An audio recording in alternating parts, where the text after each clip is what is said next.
شبونه جميل على يوتيوب. اسم آب وولد ومنفس قدوس أحد أملاك بقدس سلاسي إذا من وقت ما حسن كده كسيطان بقل مذات مية قدس بيت كريستيان تيت سمية مريم صيان العالم والعالم عالم ناكتا كجين سبهاك نبارك كجين تأمنك نسلك كجين سوكاك نغني لك أيون كان لاسمك قدوس سجل لك أزلك يسجد كل برك ولك يتكني كل لسان أنت وأوتو أملاك أمالكتو أجزاء غاس ونقص نقص أملاك أنت لكل زسقة ولا كل هذا نفس نتيوا كان نبى كما مهارنا قدس ولد كان ذي بلا أنت مسسب تصلي كما زبلو قدوس قدوس قدوس أجدي أبيهر أملاكنا زنبركا زلخا كل حليف كارمان زل عالم تنبر كم مسراق سام عرب كاب سمين كسعد بوب سم كان زل عالم تمسكن يكون سلا أملاكنتك سلا فتارينتك سلا قويتنتك قدس جابير أملاكنا أخبرك أنا مسكنك نقلقلك نقزعك في الجميلنا دما نسجدلك ساعات معالت تبارك لنا نسخا خمو ساعة زمش زي أدم ما بارك لنا منفس كامر حنا حيل خادق فنا كبرنا حديقات عرقنا كم حرد كامبر لنا يتخيدنا ودسم وداتون تتصبق أي ودات كلنا أتصبق لنا بركة الدينا قدس دنقل مريم كفلنا نزقوا عزد مع أملاخنا نصلي صلوات سخات تقبلوا سخات سمعوا إنما قال كادما بمنفس عبيو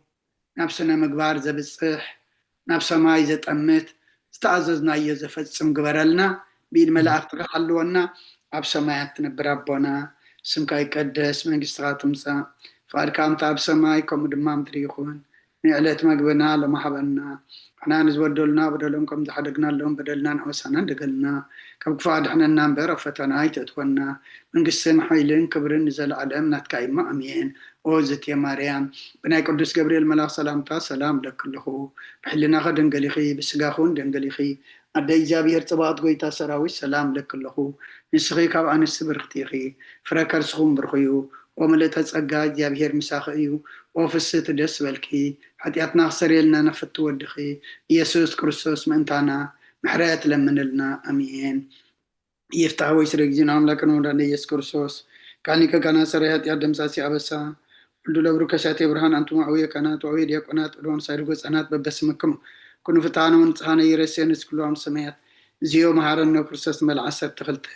زيو مهارنا كسوس دي مهارنا كسوس دي مهارنا كسوس زيو مهارنا كسوس دي مهارنا كسوس دي مهارنا كسوس زي مهارنكسوس دي مهارنكسوس دي مهارنكسوس زي مهارنكسوس دي مهارنكسوس دي مهارنكسوس كمون بنت اجزتنا مريم مهارنكسوس بالعسر تغلته بنت اجزتنا مريم مكسوس بنت اجزتنا مريم مكسوس بنت اجزتنا مريم مهارنكسوس بنت اجزتنا مريم مهارنكسوس بنت اجزتنا مريم مهارنكسوس بنت اجزتنا مريم مهارنكسوس بنت اجزتنا مريم مهارنكسوس بنت اجزتنا مريم مهارنكسوس بنت اجزتنا مريم مهارنكسوس بنت اجزتنا مريم مهارنكسوس بنت اجزتنا مريم مهارنكسوس بنت اجزتنا مريم مهارنكسوس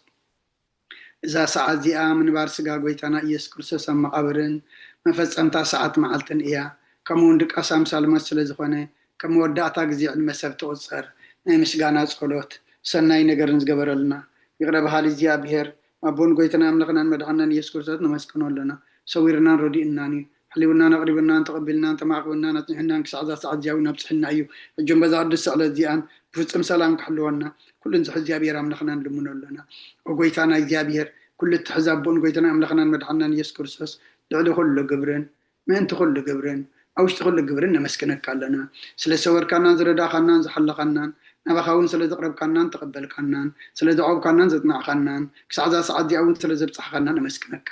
وقويتا يقرب لنا ومفكر سب سلا زل منك كم محرد كون دل لنا إذا قدس على زيان كل زمن وثنان ناخاب فراب بفصم سلام كم فصم هبنا كل غناتن كل مكران حبون قورن زخنه كل قبر سيطانن نخرقوا في عصبات من لعل سلام وقويتا كبارح كاب كله حزب خاون أرح كاب زرياب زلزلنا يبوتاون أرح زتعمن زحيشن عزلنا تمانين عن كربيتن كل حيل سلام كنرجع سلطان ذهب كنا نسخة خمو كاب كله خفاء حننا بالها نمبرنا فتنايت أتونا هذا ودخا قويتنا أملقنا مدحنا يسكر سس من تفقر سبيل بزقور محرة نقرتان نسخة معرم حوم زغنا منفس كل سجانا صنعة كبرن بوزل لك لمن كل سعن نزل علم علم آمين ናይ ንስሓ መዝሙር 51 ወአምላክ ከምሳለኻ መሓረኒ ከም تعبير رايغ ኣበሳይ ደምስስ ካብ ኣበሳይ ፀቢቅ ሓፀበኒ ካብ ሓጢኣተይ እውን ኣፅርየኒ ኣነ ኣበሳይ ፈልጥ ኣለኹ እሞ ሓጢኣተይ ኩሉ ግዜ ብቅድመ እዩ ብዘረባኻ ጻድቕ ፍርድኻ ንጹህን ትርከብሲ ኣነ ንኣኻ ጥራይ በደልኩ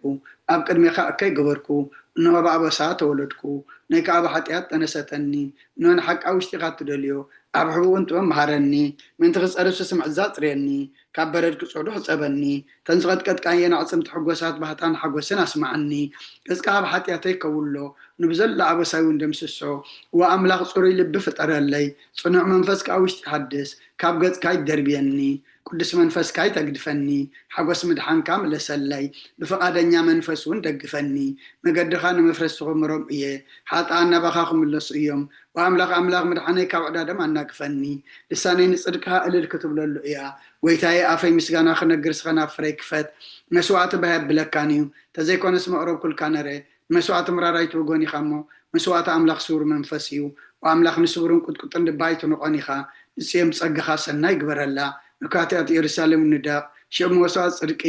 ብዝሓርር መስዋዕቲ ብምሉእ መስዋዕቲ ባሃክብለካ እዩ ሽዑ ኣብ መሰዊኢኻ ኣራሕኾ ቅርብልካ እዮም ሃሌሉያ ጸሎት ግዜ ድቃስ ክርስቶስ ንጉሰይን ኣምላኸይን ምስጋና ቅርበሉ ሓጢኣተይ ክሓድገለይ ድማ እልምኖ አሜን። አቦና አባ ከለኹም መዝሙር ዳዊት መበል 130 ክትጽልዩልና አቦና በመርጌታ መዝሙር ዳዊት መበል 131 ማማረ ዘነት መዝሙር ዳዊት መበል 132 نهار بعد عبير أنكم بس كنا يسمى كنا يدعو من يوم تقول زي ده بس يا بجميع الجماعة بدل في الصورة دي إكزامير إذا العالم الذي هو كم دينا كلام زيهم برد عليه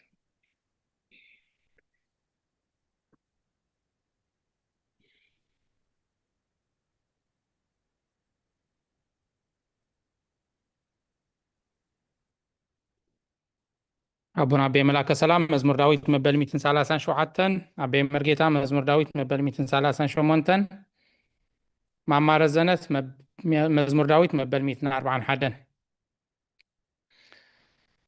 أعطنا كثير كثير من الوقاية كتمي عشان كاره كتمي نكتم مسيح وشتي مسمع من قد يفلت قاب تزعلهم كتم فانت رحب ولي أبي ما أنت متمرد في الدنيا لما عقب حساب كل نفسي كنت تقول لأنه زي بينا بخاف عن صام عقب فيه متريون ليها بس ما كرايز الله ما واحد يسمع حلو من الموز وجنة من سنة خمسنا شكل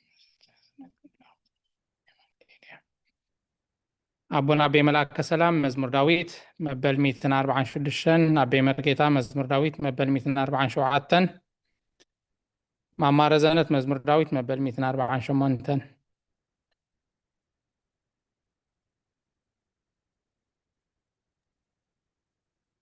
شيء ودع هو المربع عن حدا ماشي تملك عن تسليح ماشي حرة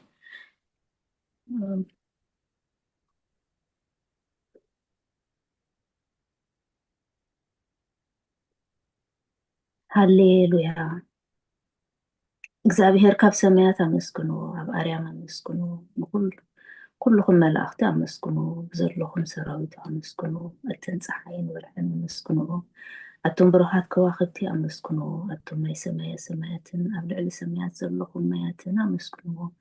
ንሱ ኣዚዙ ተፈጢሮም እዮም እሞ ንስም እግዚአብሔር ኣመስግኑ ንዘለኣለም ዓለም ኣቆሙ ዘይሓልፍ ሕጊ ሃቦም እግዚአብሔር ካብ ምድሪ ኣመስግኑ ኣቶም ገበላት ባሕርን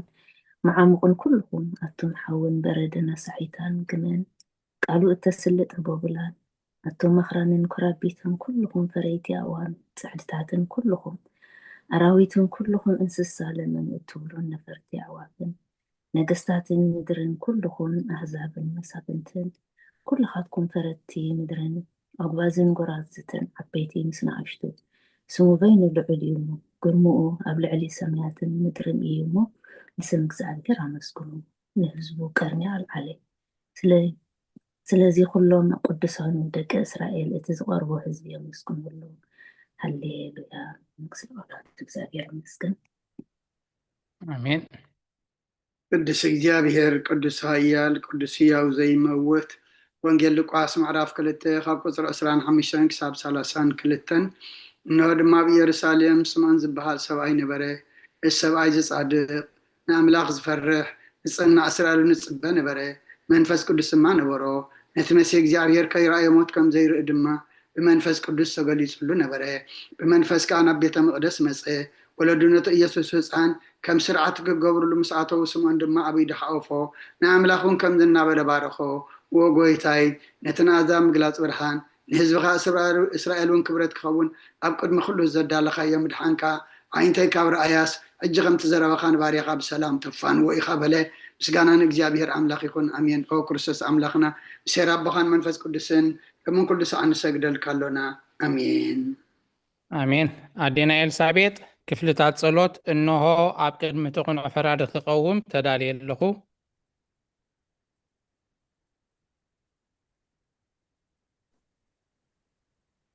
كل كفلات ጸሎት እንሆ ኣብ ቅድሚ እቲ ቁኑዕ ፈራዲ ክቐውም ተዳልየ ኣለኹ እቲ ኣብ ምርግጋይ ዝሓለፈ ዕድመይ ንኹነነን ንፍርድን ብቑዕ ስለ ዝኾነ በብዝሒ ሓጢኣተይ ርዕድን እንቅጥቀጥን ኣለኹ ግን ከ ነሰየ ገና ኣብ መሬት ክትነብሪ ካብ ሃለኹስ ተነስሒ ምክንያቱም መሬት ኣብ መቃብር ኣይወድሶን እዩ ኣብ ሞት ከዓ ዝዝክሮ የልቦን ኣብ ገሃነም እውን ዘመስግኖ የልቦን እሞ ካብ ድቃስ ትኪት ተንስእኪ ናብ መድሐንኪ ብንስሓ ኦ ኣምላኸይ መሓረንን ኣድሕነንን እናበልኪ ተማህፀኒ ስብሐት ኣብ ወወልድ መንፈስ ቅዱስ ይቀኒየለይ ብሩክ መዓልቲ ኣሜን ገንዘብከን ኣብቲ ናይ ይርጋለ መዋዕል ሰብ ዘይውዳእ نعبا انت اللي تطفي ذلك يا اخي ماشي آمين الهوات يسمعنا كبر المزقاف يا ربنا يخون ኣሜን موال سب زي ودا زي عالم زي كاب قاعن زل عالم زنبر انت زخونسي نفسي نطر زخونه مخنيات محلوه كن نيرو جناخه اتي تيوف زخونه تقوارات كن اتي حماق كاين ኣብ ቅድሚ እቲ ሓቀኛ ምስ ዝቕላዕ ኣብ ዓራት ሓጢኣት ተሰጥሕኪ ኣብቲ ሸለልተኛን ከዳዓን ስጋኺ ከለኺ እንታይ እዩ እትህብዮ መልሲ ኦ ክርስቶስ ኣምላኸይ በቲ ኣዝዩ ዘፍርሕ ፍርድኻ እስንብድ ነቲ ዘለዓለማዊ ፍርድኻ እንብርከኽ በቲ መለኮታዊ ነፀብራቃዊ ብርሃንካ እንቅጥቀጥ ኣለኹ ኣነ ሕሱም ድኑስ ኣብ ዓራተይ ደቂሰ ኣለኹ ኣብ ሂወተይ እውን ዘይድኑስ ዝኾንኩ ናይቲ ተቐባል ቀረጥ ኣብነት ብምውሳድ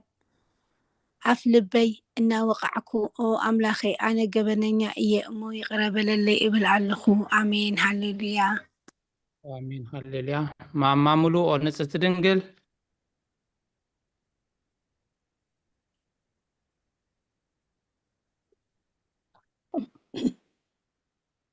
ونጽت ድንግል ነባርያኺ እትቕልጡፍ ጽላል ረድኤት ከይዘርግሒ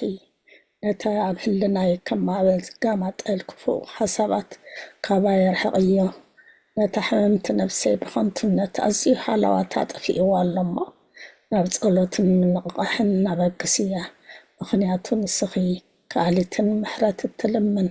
ኣላይ ተደኒኺ ኣደ ምንጪ ህይወት ንጉሰይን ኣምላኸይን ጎይታ ኢየሱስ ክርስቶስ ተስፋኢኺ ኣሜን ኣሜን ማማ ረዘነት ወጎይታ በዛ ኢለት እዚኣ ንዓሞ እዚ ሓጢኣት ክንሓድር ሓለወና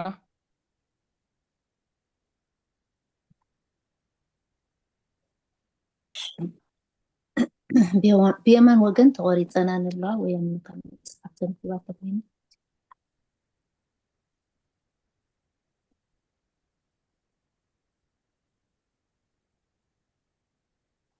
ኦ ጎይታ በዛ ሌሊት እዚኣ ንዓሞ ብዘይ ሓጢኣት ክንሓድር ሓልወና ወኣምላኽ ኣቦታትና ንስኻ ብሩኽ ኢኻ በረከትካ ኣዝዩ ብዙሕ እዩ ቅዱስ ስምካ ንዘለኣለም ክብሪ ዝመልኦ እዩ ኣሜን ኦ ጎይታ ክንቲ ኣባኻ ተወኪልናዮ ዘለና ምሕረትካ ከምኡ ትኹነልና ኣዒንቲ ኩሉ ንዓኻ ይፅበያ ኣለዋ ንስኻ ከዓ ኣብ እዋኑ ምግቢ ትህቦም ወኣምላኽናን መድሓኒናን ወተስፋ ኩላ ወሰናት ምድሪ ስምዓና ወጎይታ ንስኻ ኢኻ ካብዚ ዓሌት እዚ ንዘለኣለም ተድሕነናን ትዕቁበናን ኣሜን ወጎይታ ብሩኽ ኢኻ እሞ ፍርድኻ መሃረኒ وقيتا بروخي خامو حقنت كارداني وقيتا بروخي خامو كبرخا برحاد لي وقيتا محرت كان زل عالم ينبر وقيتا نعين تكبار إدكا كابولودو نابولودو معقوبي سلازخونكا هاي تنسقني وقيتا ينعاها بدي لأيومو محارني نفسي أدحنا نابولكو تزل اللهو وقيتا يا باخات وكيل اللهم وادحنني فقادكا خقبركا مهارني نسخا ملاخي بالفالي هيوتيخا ببرهان كادما إنا برهان نري محرتكا نابتم زفلطخا كبرخا ناب قنعات لبت نسا تقان برختن مسقانان بحكينات كايو وقدم عالم زنبر كان نزل عالم تنبر زلخان أبون ودن منفس قدسن نعاخا مسقانان وداسين قرماني قبا لو من كل ساعة نزل عالم آمين ولعل قيتا بآخا مأمانا نسمكا مزمارا سنايمو محرتكا تتصبح حق الناس كادما ليتي أزنتو آمين آمين.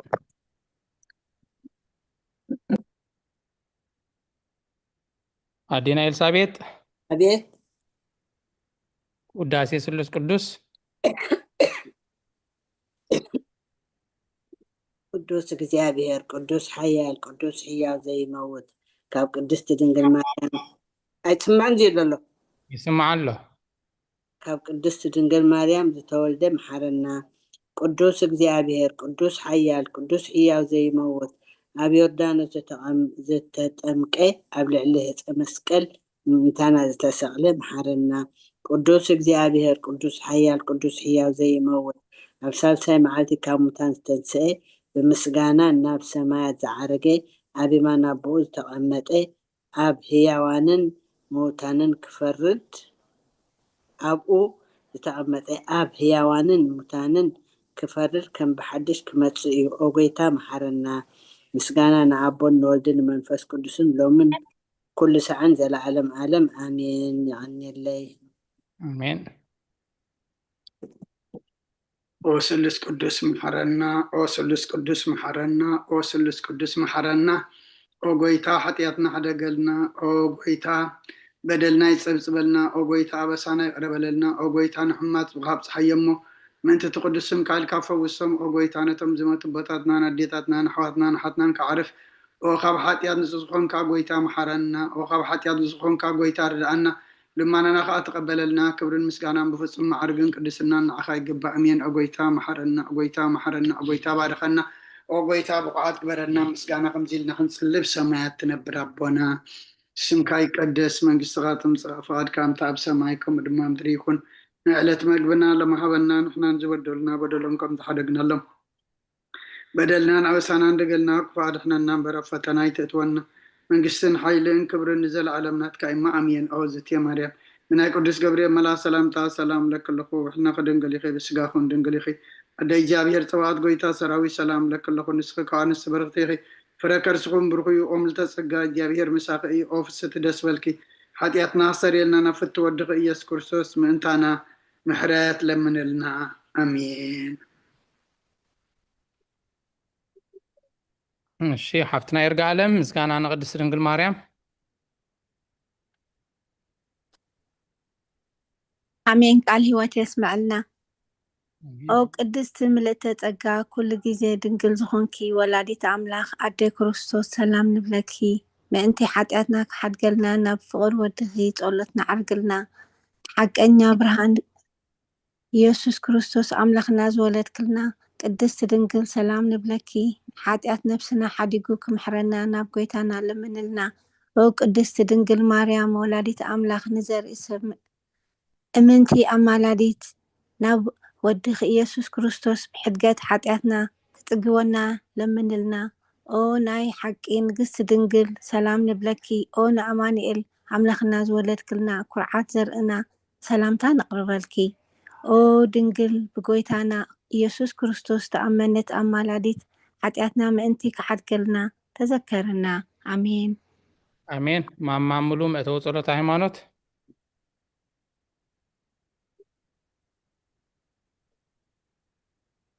ወዲ ሓቀኛ ብርሃን ነኽብረኪ ቅድስት ድንግል ወላዲት ኣምላኽ መድሕን ዓለም ስለ ዝወለድክልና መጺኡ ከዓ ነብስና ስለ ዘድሓነና ነመስግነኪ ኣብ ጎይታናን ንጉስናን መድሓኒና ኢየሱስ ክርስቶስ ክብሪ ንዓኻ ይኹን። ንስኻ ንሃዋርያት መኮሶም ንሰማዕታት ኣኽሊሎም ንጻድቃን ዕልልትኦም ቤተ ክርስቲያን ጽንዓት ንኃጥኣን ሕድገት ብሓደ ዝመለከቱ ስሉስ ቅዱስ ንበስር ንሰግደሎም ነኽብሮም ወጎይታ መሓረና ወጎይታ መሓረና ወጎይታ ባርከና ኣሜን አሜን። ማማ ረዘነት ጸሎተ ሃይማኖት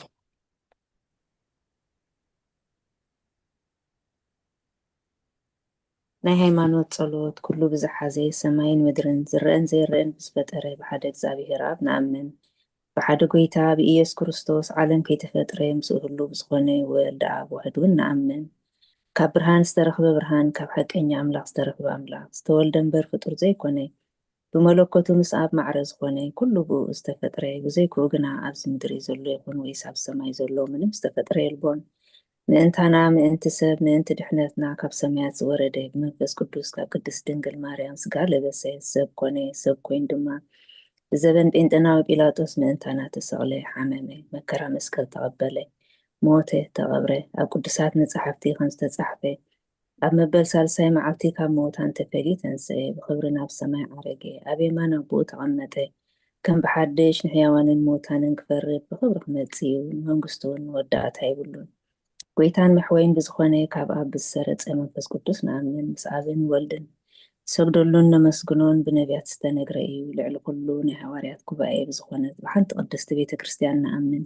ንሕድገት ሓጢኣት ብሓንቲ ጥምቀት ንኣምን ትንሳኤ ሙታን ንዘለኣለም ዝመጽእ ህይወት ተስፋ ንገብር ኣሜን አሜን። ኦ ጎይታ እሽተሪ ሰሚዕ ኃጢአትና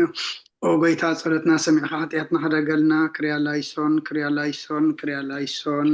ላይሶን ችራላይሶን ችራላይሶን ክርያላይሶን ክርያላይሶን ክርያላይሶን ላይሶን ችራላይሶን ችራላይሶን ላይሶን ክርያላይሶን ክርያላይሶን ላይሶን ችራላይሶን ችራላይሶን ላይሶን ክርያላይሶን ክርያላይሶን ላይሶን ችራላይሶን ችራላይሶን ላይሶን ክርያላይሶን ክርያላይሶን ላይሶን ችራላይሶን ችራላይሶን ላይሶን ክርያላይሶን ክርያላይሶን ላይሶን ችራላይሶን ችራላይሶን ላይሶን ክርያላይሶን ክርያላይሶን ላይሶን ችራላይሶን ችራላይሶን ላይሶን ክርያላይሶን ክርያላይሶን ላይሶን ችራላይሶን ችራላይሶን ላይሶን ክርያላይሶን ክርያላይሶን ላይሶን ችራላይሶን ችራላይሶን ላይሶን ክርያላይሶን ክርያላይሶን ላይሶን ችራላይሶን ችራላይሶን ላይሶን ክርያላይሶን ክርያላይሶን ላይሶን ችራላይሶን ችራላይሶን ላይሶን ክርያላይሶን ክርያላይሶን ላይሶን ችራላይሶን ችራላይሶን ላይሶን ክርያላይሶን ክርያላይሶን ላይሶን ችራላይሶን ችራላይሶን ላይሶን ክርያላይሶን ላይሶን ችራላይሶን አዴና ኤልሳቤጥ ቅዱስ ቅዱስ ናራይ ወይነቴ ወዲቆ ኻሲ ቅዱስ ቅዱስ ቅዱስ እግዚአብሔር ጎይታ ሰራዊት ሰማይን ምድርን ብክብርኻን ብልግስኻን ምሉኣት እየን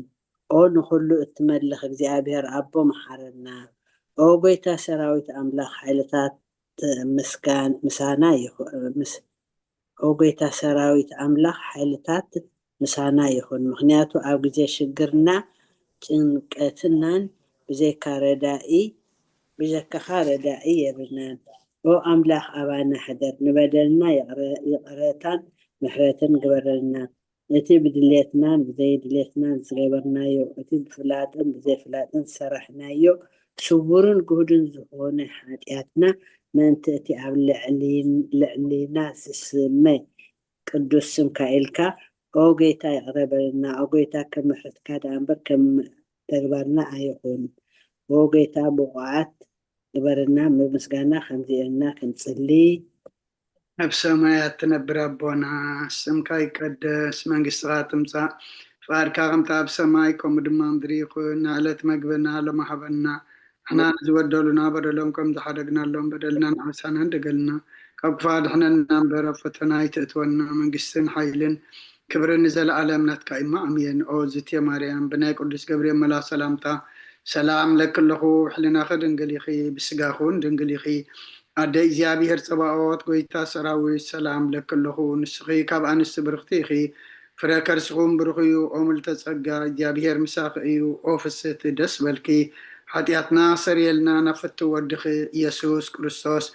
منتانا محرات لمن لنا آمين ناين السحات صلوت وقويتا أبزا معلت ذي آب كن ميخاب تقباركم بقال بحسابكم بكل واسطنا زحت أنايو إسغار وحروحن مفكر سبن سلزقنك انت تقدسهم كالكا تعرقنا نحدقلنا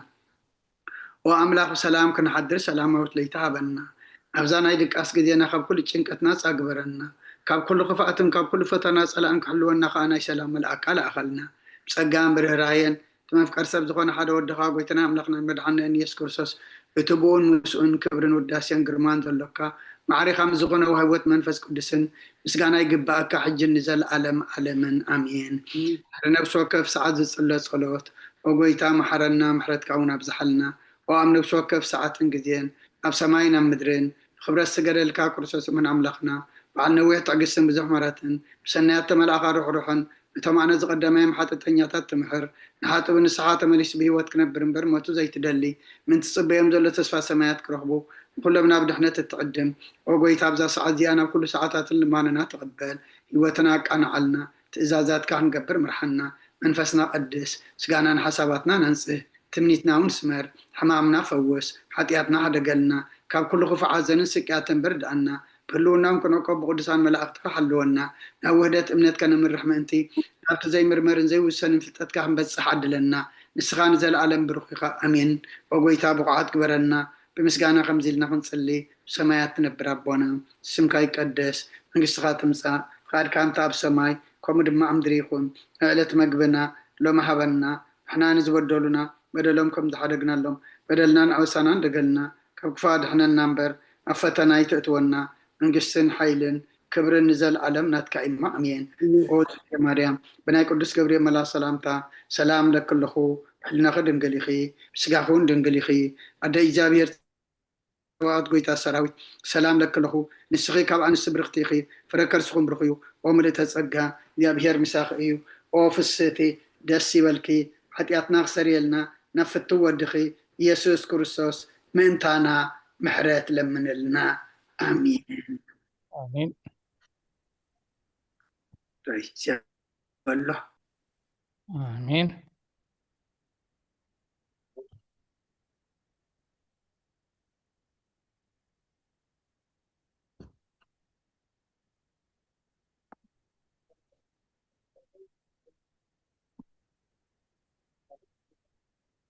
سلاز نبرنا ناي صورت كيزي نجزابير أملاخنا خبرن بسكانا نبصحايو أبز بمغتسال نلومي كان فقاد እግዚአብሔር ሃይማኖት አበው ምዕራፍ 63 ካብ ቁጥሪ 34 ጀሚርና ክነንብብ ኢና እግዚአብሔር ምስተውዓሉ ይግለጸልና ሃይማኖት አበው ምዕራፍ 63 ቁጥሪ 34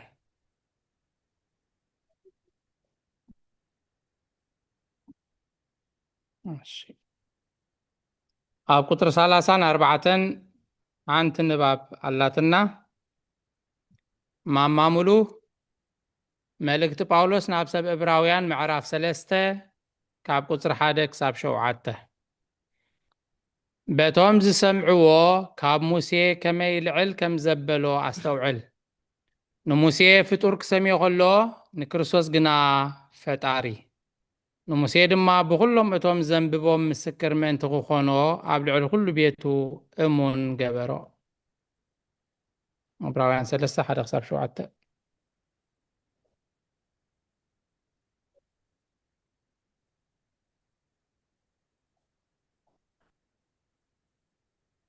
ድምፂ ተዓፅያት ክላ ምስለን ማማሙሉ حرة كعبراوያን ምዕራፍ 3 ካብ 1 ክሳብ 7 ስለዚ ከዓ ኣቶም ካብቲ ሰማያዊ ዝፅውዓ ግደ ዘለኩም ቅዱሳን ኣሕዋተይ ከምቲ ንሙሴ ድማ ኣብ ኩላ ቤቱ እሙን ዝነበረ ናብቲ ነቲ ዝሾሞ እሙን ዝኾነ ኢየሱስ ናይ ምእማንና ሓዋርያት ሊቀ ካህናትን ኣቕልቡ ከምቲ ትስራሕ ቤት ካብታ ቤት ዝበለፅ ክብሪ ዘለዎ ንዕኡ ከዓ ካብ ሙሴ ዝበለፅ ክብሪ ተገቢእዎ ኣሎ ቤት ዘበለትሲ ሰርሐይኣ ኣለዋ እቲ ንኩሉ ዘዳለዎ ግና ኣምላኽ እዩ ሙሴስ ብዛዕባ እቲ ድሓር ክንገር ዘለዎ ነገር ምስክር ምንትኸውን ከም ጊልያ ኮይኑ ኣብ ኩላ ቤቱ እሙን ነበረ ክርስቶስ ግና ከም ውሉድ ኣብ ልዕሊ ቤቱ እዩ ትብዓትና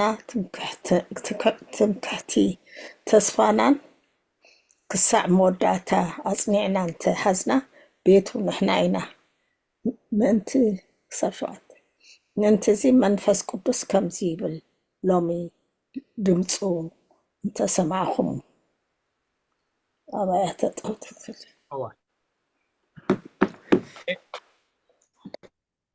ቀፂሉ ደሎ ንባብና ኣብ ቁጥሪ 36 ማማረዘነት ትንቢት ኢሳይያስ ምዕራፍ 1 ቁጥሪ 2 ንባብ 35-36 ኣታ ጳውሎስ እንታይ ትብል ኣለኻ እግዚአብሔር ዶ ምስክርነት ደቂ ሰብ ይደልዩ እወ በለ ሰብ ጥራይ ዘይኮነስ ንምምስካር ነቲ ዘይዛረብ ሰማይ ምድርን ከውሕን ንምስማዕ ይጽውዕ እዩ ከመይ እግዚአብሔር ተዛሪቡ እሞ ሰማይ ስማዕ ምድርን ጽምበሊ በለ ኣስዒቡ ከዓ ዓይኒ ቀላያትን መሰረታት ምድርን ፍርዲ እግዚአብሔር ምስ ህዝቡ ስምዑ በለ ኢሳይያስ 1:2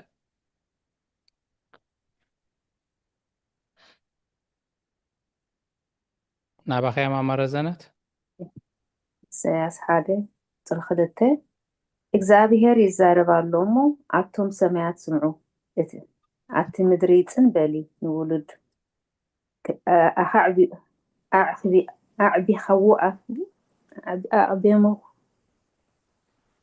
ኣዕቢሞኽዎ ኣዕበኽዎምን ኣልዓልክዎምን ንሳቶም ድማ ካባይ ዓለዉ እሺ ቀፂላ ዘላ ንባብና ኣብ ቁጥሪ 39 ዕብራውያን ምዕራፍ 3 ቁጥሪ 7 ዓንቶይ ካብ 1 ክሳብ 7 እያ ነይራ ሕጂ ካብ ቁጥሪ 7 ጥራይ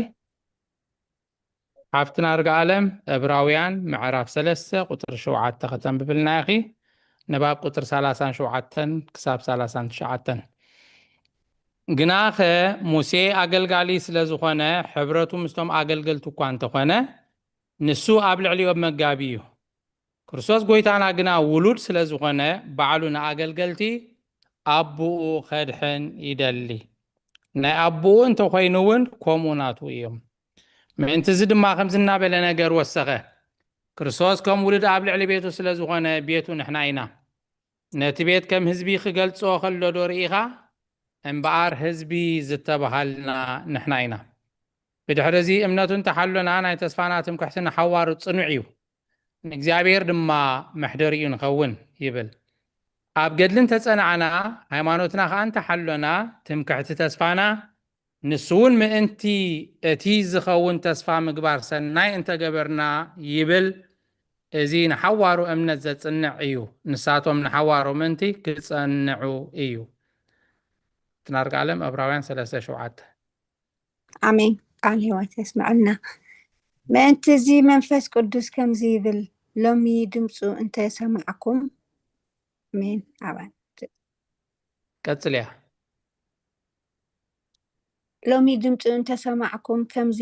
ብነድሪ በታ መዓልቲ ፈተና ኣብ በረኻ ዝገበርክሞ ልብኹም ኣይተትርሩ አሜን አሜን ቀፂላ ደላ ንባብና ኣብ ቁጥሪ 41 ማማምሉ ወንጌል ዮሃንስ ምዕራፍ 5 ካብ 29 ክሳብ 30 ንባብ ቁጥሪ 41 እቶም ምግባረ ሰናይ በይኑ እናገበሩ ብቕንዕቲ እምነት ዘይጸንዑ ንሳቶም ከንቱ እዮም እቶም ብዘይ ምግባር ሰናይ ቅንዕቲ እምነት ዝሕልው ግና بتنحوارو صنوع ناي تسفاتم كحتخا أزامنو كابتي آتوم يحشو جناخه حافيرو امناتو زي قلت بخبر اي قلتنيو اتي امناتو زخحد ناب اكيك از ودق سناي مقبارون زي قبر نايز عالم زيت رايز حسب بتدحراي زخون تسفا اي مكاحنيو كما يتدحراي زخون نقر تسفا نتوم زي سمعوهم انتقا حقوث صنوعيوم سناي انت قبركا كونه كفو انت قبركا واقا قبركا مقبال قدن ايو 28 ምስ 29 እያ ዘላ شيء ኣብ መቃብር ዘለዎ ኩላቶም ድምፂ ዝሰምዑላ ሰዓት ክትመፅእ እያ ሰናይ ዝገበረ ናብ ትንሳኤ ሂወት እኩይ ዝገበሩ ከዓ ናብ ትንሳኤ ፍርዲ ክወፁ እዮም እሞ በዚ ኣይትደነቁ ካብ ርእሰይ ገለ ክገብር ኣይክእልን ፍቓድ እቲ ዝለኣኸኒ እምበር ፍቓደይ ኣይደልን እየ እሞ ኣነ ከምቲ ዝሰማዕኽዎ እየ ዝፈርድ ፍርደይ ከዓ ቅኑዕ እዩ ኣሜን آمين قتلنا معرف سنة 4 نأتو لنا أقصر حادة زلوا نباباتنا ما مارزنت مزمور داويد 95 كابشو عاتق 17 حادة أبونا بمرقيتا أبراويان معرف 3 كابشو عاتق 17 نباب قصر حادة ما انتزي نبي كابز التزاربو مسكرنتو أبصحة كم زد ما بله منفس قدوس كم زبله لومي قالون تسمعكم لبكم ايتتررو ام مدره بدا خمز قطعو كم تنساتهم زتفتاتنوني ابوتاتكم فتنوني كبريك ارأيو نتولدوتي 4 عامت تقطعكو كل ساعة لبوم يصحت يبالكو نساتهم ناب سفر عرفتي كم زياتو بقطعي كم زمحالكو مقدي اي فلتهم بلا مزمور داويد 95 كاب شوعته እስከ 11 ንሱ ኣምላኽና እዩ ንሕና ድማ ህዝቡ መጓሲኡ ኢዱ እትኽብክበን ኣባጊዕ ኢና እሞ ሎሚ ድምፁ እንተሰማዕኩም ኣብ መሪባ ከምቲ ብመዓልቲ ማሳ ኣብ በረኻ ኣቦታትኩም ክፍትኑኒ ክዕዘቡ ንከለዉ ግብረይ ዝረኣዩ ኮይንኩም ልብኹም ኣይተትርሩ በቲ ወለዶ እቲ 40 ዓመት ተመነወኒ መገደይ ዘይፈልጡ ብልቦም እተጋገዩ ህዝቢ እዮም በልኩ ስለዚ ኣብ ዕረፍተይ ኣይከኣቱን እዮም ኢለ ብኹራይ መሓልኩ ተረለልና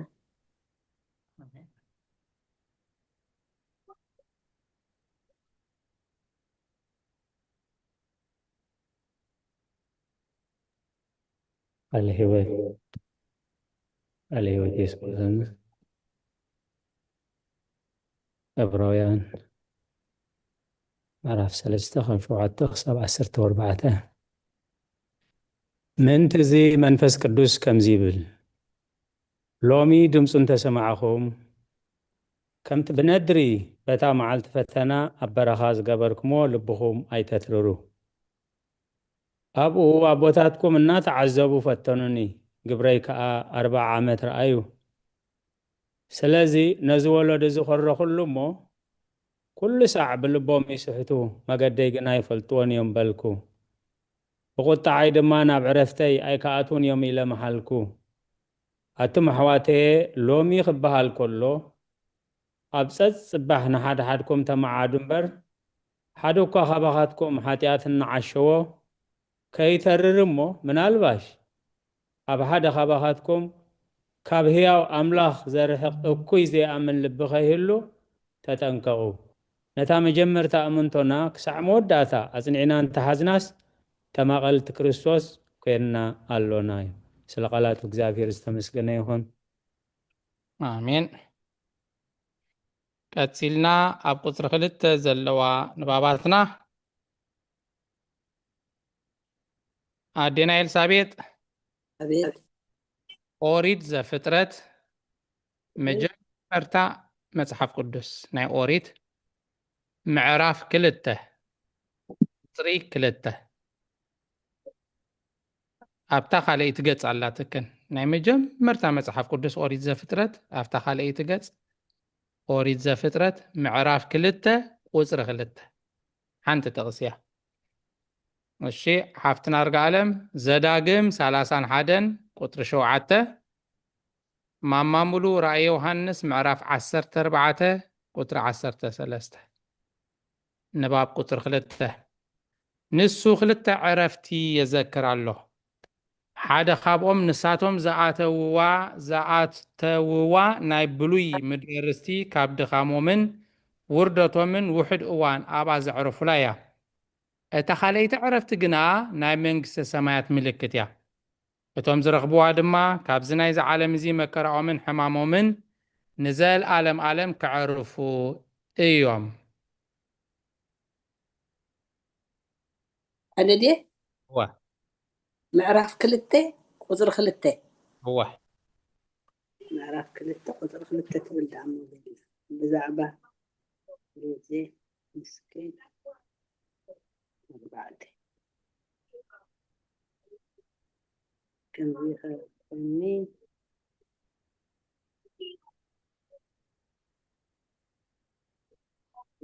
وقلت تتبدي بالله قطب سلستات الجمر مثلا أملاح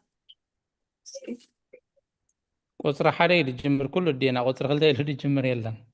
تأثير كان رأيها معرف كلتا رغيب كنا أدو تخليت معرف رغيبها معرف كلتا ماشي قطر خلتا شو تخليت قطري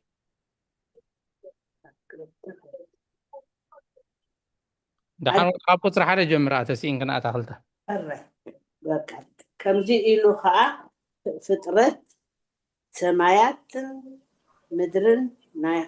نايتي كله سب أبهم زلون تفتسني هو نحت الليل أملاح كا نتي زغبرو زنبري غبرو فتيمو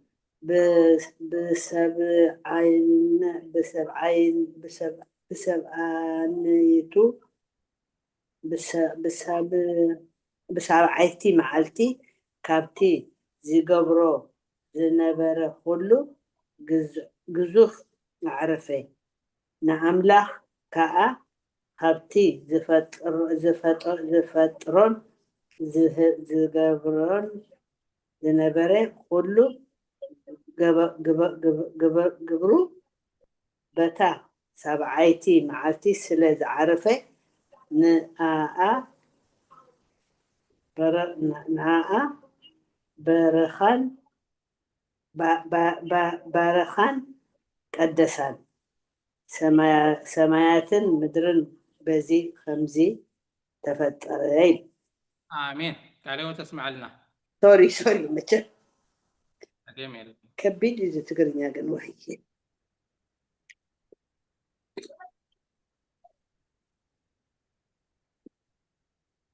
أخي الفيديو هو حتى نرجع لهم كتسلي آمين قال هو تسمع لنا ሙሴ ድማን ኢያሱ ፀዊዑ ኣብ ቅድሚ ኩሉ እስራኤል በሎ ንስኻ ምስ እዚ ህዝቢ ናብታ እግዚኣብሔር ንቦታቶም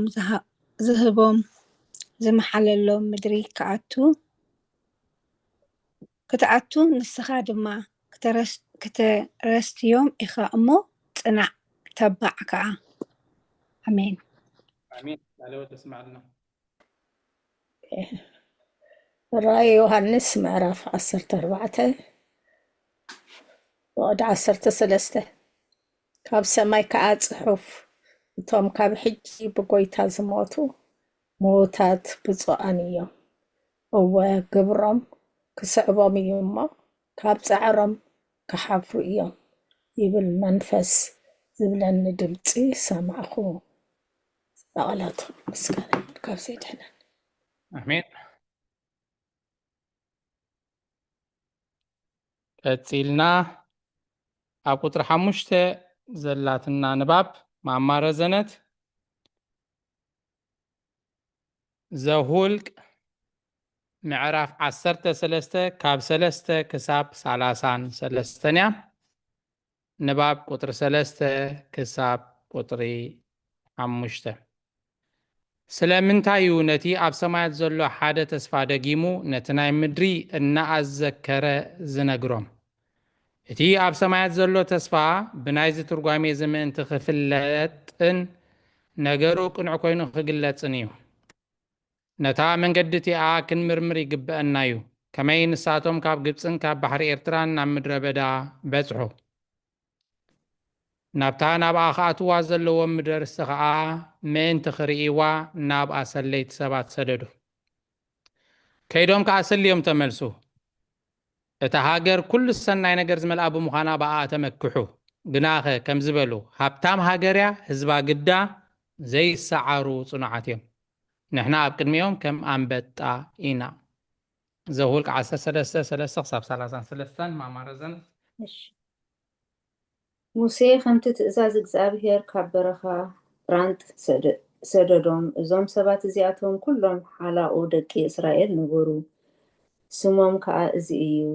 ካብ ነገድ ሮቤል ሻሙዓ ወዲ ዛኩር፣ ካብ ነገድ ስምዖን ሻፉት ወዲ ሖሪ፣ ካብ ነገድ ይሁዳ ካሌብ ወዲ ዮፋኔ፣ ካብ ነገድ ይሳኮር ይግኣል ወዲ ዮሴፍ፣ ካብ ነገድ ኤፍሬም ሆሻዕ ወዲ ነዌ፣ ካብ ነገድ ቢንያም ጳልጢ ወዲ ራፍ፣ ካብ ነገድ ዛብሎን ጋዲኤል ወዲ ሶዲ፣ ካብ ነገድ ዮሴፍ ማለት ካብ ነገድ ምናሴ ጋዲ ወዲ ሱሲ፣ ካብ ነገድ ዳንኤል ዓሚኤል ወዲ ግማሊ፣ ካብ ነገድ ኤሰር ሱቱር ወዲ ሚካኤል፣ ካብ ነገድ ነፍታሌም ናሕቢ ወዲ ወፍሲ፣ ካብ ነገድ ጋድ ግዊኤል ወዲ ማኪ። ስም እቶም ነታ ምድሪ ክስልይዋ ሙሴ ዝሰደዶም ሰባት እዚ እዩ። ሙሴ ንሆሻዕ ወዲ ነዌ ኢያሱ ኣውፅኣሉ። ሙሴ ምድሪ ከነኣን ክስልዩ ሰደዶም በሎም ከዓ ካብዚ ንደቡብ ኬድኩም ናብ ኣኽራን ደይቡ። እታ ሃገር ድማ ንሳ ከመይ ከም ዝኾነት እቲ ኣብኣ ዝነብር ህዝቢ ሓያል እንተኮይኑ ወይ ድኹም ሒደት ኮይኑ ወይ ብዙሕ እታ ዝነብርዋ ምድሪ ድማ ከመይ ምዃና ንሳ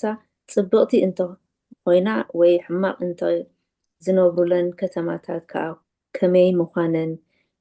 ሰፈር እንተ ኮይነን ወይ ዕርድታት እታ ምድሪ ከመይ ምዃና ንሳ ረጓድ እንተ ኮይና ወይ ረቃቕ ኣእዋም እንተለዋ ወይ እንተ ዘይብላ ረኣዩ ትብዑ ከዓ ካብ ፍሬ እታ ምድሪ ድማ ኣምጽኡ። እተን መዓልትታት እቲኣተን ከዓ እቲ ቀዳማይ ፍሬ ወይኒ ዝበሰለለን ጊዜያት ነበረ። ንሳቶም ከዓ ደይቦም ነታ ምድሪ ካብ በረኻ ጽዮን ክሳዕ እታ ኣብ መእተዊ ሓማት ዘላ ሬሖብ ሰለይዋ። ኣብ ደቡብ ከዓ ደየቡ ናብ ኬብሮን ኣተዉ። ኣብኣ ድማ ኣሒማን ሼሻይን ታልማይን ደቂ ዓናቕ ነበሩ። ኬብሮን ከዓ 7 ዓመት ቅድሚ እታ ኣብ ግብፂ ዘላ ጽዑዓናን ተሰርሐት። ናብ ረባ ኤሽኮል ከዓ መፁ። ካብኣ ድማ ሓደ ጨንፈር ምስ ሓደ ኣስካል ወይኒ ቆሪፆም 2 ኮይኖም ብመሰላ ጸርዎ። ካብ ሮማን ካብ በለስን ከዓ ተማልኡ። እታ ቦታ እቲኣ ብዛዕባ እቲ ደቂ እስራኤል ካብኣ ዝጸርዎ ኣስካል ለሴ ኤሽኮል ተባህለት። ኣብ መወዳእታ 40 መዓልቲ ድማ ካብ ምስላይ እታ ምድሪ ተመልሱ። ከይዶም ከዓ ኣብ በረኻ ጵራንጥ ኣብ ቃዴስ ናብ ሙሴን ናብ ኣሮንን ናብ ብዘሎ ኣኼባ ደቂ እስራኤል መፁ። ንኣቶም ንብዘሎ ኣኼባ እቲ ነገር ኣዛረብዎም ፍረ እታ ምድሪ ኣርኣይዎም። ከምዚ ኢሎም ድማ ኣዘንተውሉ ናብታ ዝሰደድካና ሃገር በጻሕና። ብሓቂ ከዓ ንሳ ጸባን መዓርን እተውሕዝ እያ። ፍሬኣ ከዓ እዚ እዩ። ኣብታ ሃገር ዝነብር ህዝቢ ግና ሓያል እዩ። እተን ከተማታት ከዓ እተዓርዳን ኣዝየን ዓበይትን እየን። ኣብኡ ድማ ደቂ ዓናቕ ርአና። ኣብ ሃገር ደቡብ ኣማሊቕ ይነብር ኣሎ። ኣብ ኣኽራንን ከዓ ሔታውያንን ኢቡሳውያንን ኣሞራውያንን ይነብሩ ኣለዉ። ኣብ ጥቓ ባሕርን ብሸነኽ ዮርዳኖስ ድማ ከነኣናውያን ይነብሩ ኣለዉ። ካሌብ ከዓ ነቲ ህዝቢ ኣብ ቅድሚ ሙሴ ኣህድኦ ኣጸቢቕና ንኽእላ ኢና እሞ ንደይብ ደኣ ነታ ምድሪ ንውረሳ ድማ በሎ። እቶም ምስኡ ደይቦ ዝነበሩ ሰባት ግና ንሱ ካባና ይሕይል እዩ እሞ ናብቲ ህዝቢ እቲ ክንድይብ ኣይከኣልናን ኢና በሉ። ብዛዕባ እታ ዝሰለይዋ ምድሪ ከዓ ንደቂ እስራኤል ከምዚ ኢሎም ክፉእ ነገር ኣውሪሎም፣ እታ ክንስልያ ዝሓለፍናያ ምድሪ ነቶም ዝነብርዋ እትውሕጥ ምድሪ እያ። እቶም ኣብኣ ዝርአናዮም ኩሎም ህዝቢ ከዓ ነዋሕቲ ሰባት እዮም። ኣብኣ ድማ ካብ ንጉዓት ዓሌት ንጉዓት ደቂ ዓናቕ ረአና። ንሕና ኣብ ዓይንና ከም ኣንበጣ ኮይና ኣብ ዓይነቶም ከዓ ከምኡ ነበርና።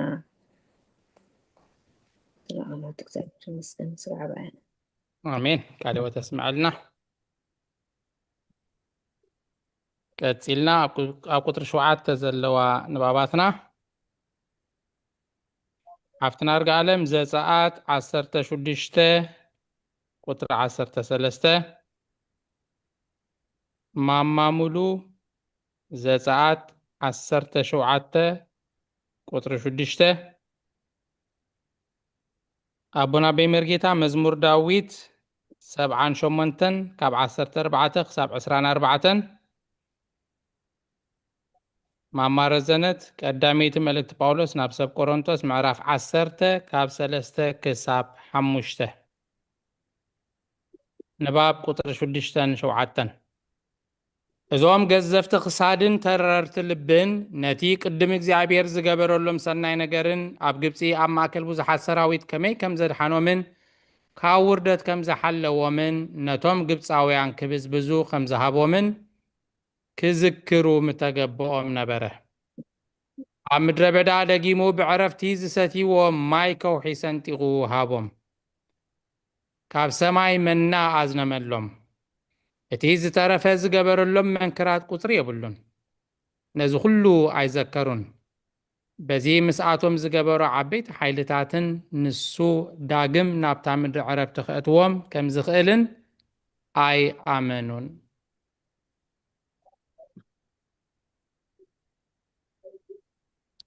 ቃል ህይወት የስማዕልና። አሜን። ኮነ ከዓ ንምሸቱ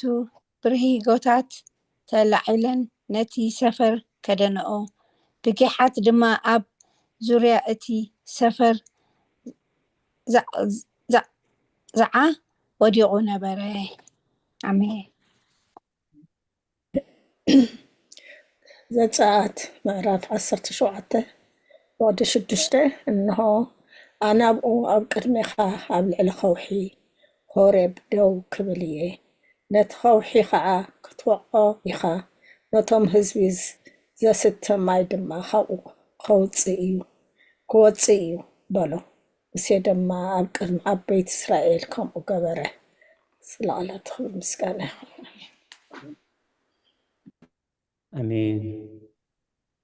ቃል ህይወት የስማዓልና። መዝሙር ዳዊት ምዕራፍ 78 ካብ 14 ክሳብ 24 መዓልቲ ብደመና ምሉእ ለይቲ እውን ብብርሃን ሓዊ መርሖም። ኣብ በረኻ ነኻዊሕ ጨደደ ከም ካብ ማዕሙቕ ባሕሪ እውን ብዙሕ ኣስተዮም። ዓይኒ ማያት ካብ ከውሒ ኣውፅአ፣ ንማይ ድማ ከም ውሒዛ ውሓዞ። ግናኸ ኣብ በረኻ ነቲ ልዑል ተሃላሊኾም እናቐጸሉ በደልዎ። ነቲ ምኒቶም ዝብላዕ እናደለዩ ብልቦም ንኣምላኽ ፈተንዎ። ንሳቶም ኣምላኽሲ ኣብ በረኻ ድኾን መኣዲ ክሰርዕ ይኽእል እዩ? እንሆ ማይ ክሳዕ ዝፍልፍል ውሒዝ ክሳዕ ዝውሕስ ንኸውሒ ወቕዖ። ግናኸ እንጌራውን ክህብ ወይስ ንህዝቡ ስጋ ክምህዝ ዶ ይከኣሎ እዩ ኢሎም ንኣምላኽ ሓመይዎ። ብኣምላኽ ኣይኣመኑን ብምድሓን እውን ኣይተወከሉን እዮም እሞ እግዚአብሔር እዚ ሰሚዑ ተቆጥዐ፣ ኣብ ያዕቆብ ሓው ነደደ ኣብ እስራኤል ቁጣ ዓወፀ ግናኸ ንሱስ ኣብ ልዕሊ ደመና ግናኸ ንሱስ ኣብ ላዕሊ ንደመና ኣዘዞ ማዓፁ ሰማይ ከፊቱ ምእንቲ ክበልዑ ድማ ማይ ኣዝነመሎም እኽሊ ሰማይ እውን ሃቦም ስለ ቃላቱ እግዚአብሔር ዝተመስገነ ይኹን ቃል ህይወት ቀዳማይ ቆሮንቶስ ምዕራፍ 10 ካብ 3-5 ኩላቶም እቲ ሓደ መንፈሳዊ መግቢ በልዑ ኩላቶም እውን እቲ ሓደ መንፈሳዊ መስተ ሰተዩ ካብቲ ዝስዕቦም ዝነበረ መንፈሳዊ ከውሒ ቀዳማይ ቆሮንቶስ ኣላ ቀዳማይ ቆሮንቶስ ምዕራፍ 10 ቀዳማይ ቆሮንቶስ ምዕራፍ 10 ሒዘ ዘለኹ እዋ ካብ 3-5 ኩላቶም እቲ ሓደ መንፈሳዊ መስተ ሰተዩ ካብቲ ዝስዕቦም ዝነበረ መንፈሳዊ ከውሒ ሰትዮም እዮም እሞ እቲ ከውሒ እቲ ከዓ ክርስቶስ እዩ ካባታቶም እቶም ዝበዝሑ ግና ንኣምላኽ ባህ ኣየበልውን ስለዚ ኣብ በረኻ ተወድኡ ኣሊዎ ተስማዕልና እሺ ስለ ዝነበረና ናይ ሃይማኖት ኣበው ናይ ንባብ ጊዜ ንኣምላኽና ክብርን ምስጋናን ይኹኖ ሎሚ ሃይማኖት ኣበው ምዕራፍ 63 ካብ ቁፅሪ 34 ጀሚርና ምዕራፍ 63 ተወዲኣ ናብ ምዕራፍ 64 ሰጊርና ክሳብ ቁጥሪ 7 ኣንቢብና ኣለና ክብርና ኣምላኽ ይኹን ካብዚ ብምቕፃል ከምቲ ልሙድ ካብ ጉባኤ መዝሙር ክልወና እዩ ማማሙሉ ኢዳ ሓፍ ኣቢላ ኣላ ዘሚሩ ደይ ፈልጥ እንተለና ምናልባሽ ታዲያ ኮይን ግን ማማሙሉ ክህባ የተዓድል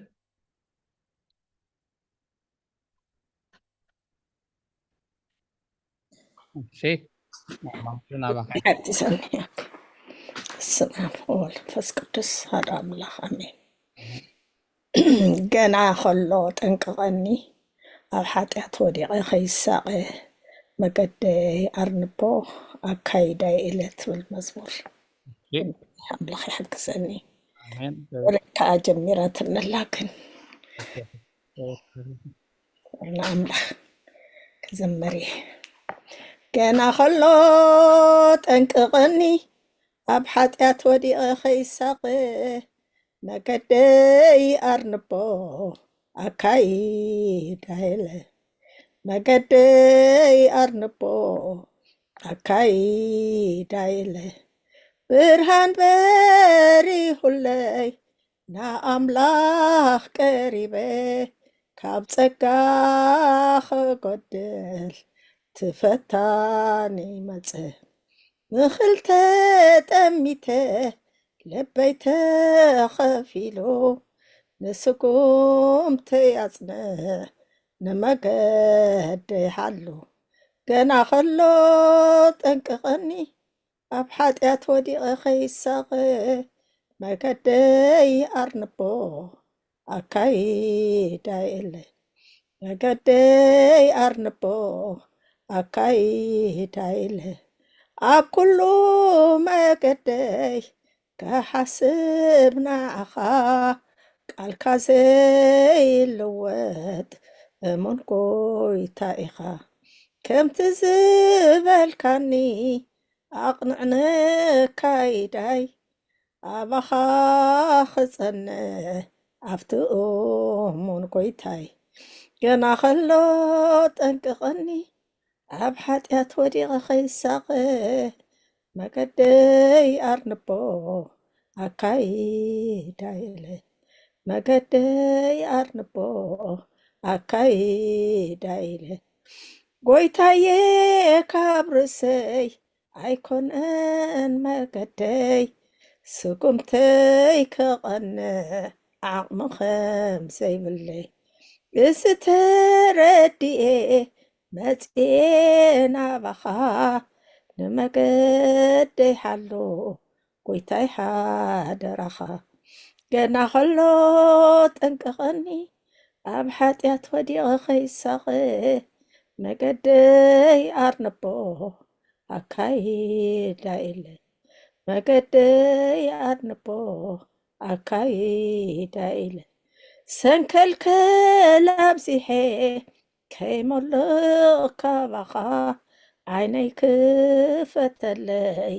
ድኻመይ ገሊፅካ ክሳብ ሕጂ ኣለኹ ተመስገን ኣምላኸይ መፈፀምታይ ፀብቕ ከምቲ ምጅማረይ ገና ከሎ ጠንቅቐኒ ኣብ ሓጢኣት ወዲቐ ኸይሳቐ መገደይ ኣርንቦ ኣካይዳ ኢለ መገደይ ኣርንቦ ኣካይዳ ኢለ ስለ መዝሙር እግዚአብሔር ተመስገነ ይኹን ስለተዋሃበኒ ዕድል ከዓ ይቕንልኝ አሜን። ማማ ሙሉ ቃለ ሕይወት ተስማዕልና አምቲ መዝሙር ገና ከሎ ኣጠንቅቐኒ ኣብ ሓጢኣት ወዲቐ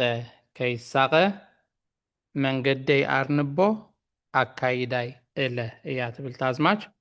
እቲ ትሕዝቶ ከዓ ከምዚ ክንሰምዖ ፀናሕና ነዚ ኣዝማች ትገልፅን ዘብርህ ነይሩ ደጊመ ማማ ሙሉ ዝማሬ መላእኽቲ የስምዓልና ናይ ኣገልግሎት ዘበትን ይባርኽ እሺ ካብዚ ብምቕፃል ካብ ጉባኤ ነዛ መዝሙር ብመሰረት መጽሓፍ ቅዱስ ጌርና ከነስተንትና ጥቕሲ እናጠቐስና ምሳድ ተሓሓዝ ነዛ ጥቕሲ ክንገልፃ ከነብርሃ ከነስተንትና መድረኽ ናባኹም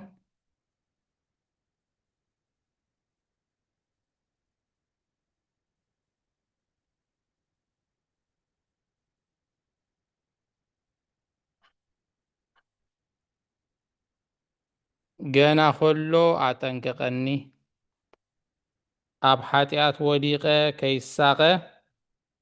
መንገደይ ኣርንቦ ኣካይዳይ እለ እያ ትብል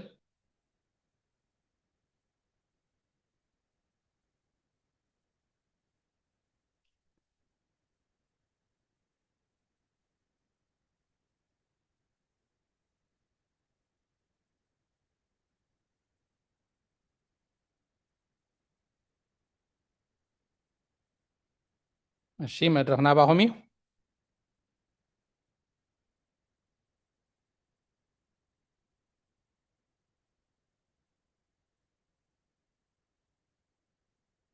ማማ ሙሉ ታግጥሚ ብፅሑፍ ትህልወ ክዶ ተንብብልና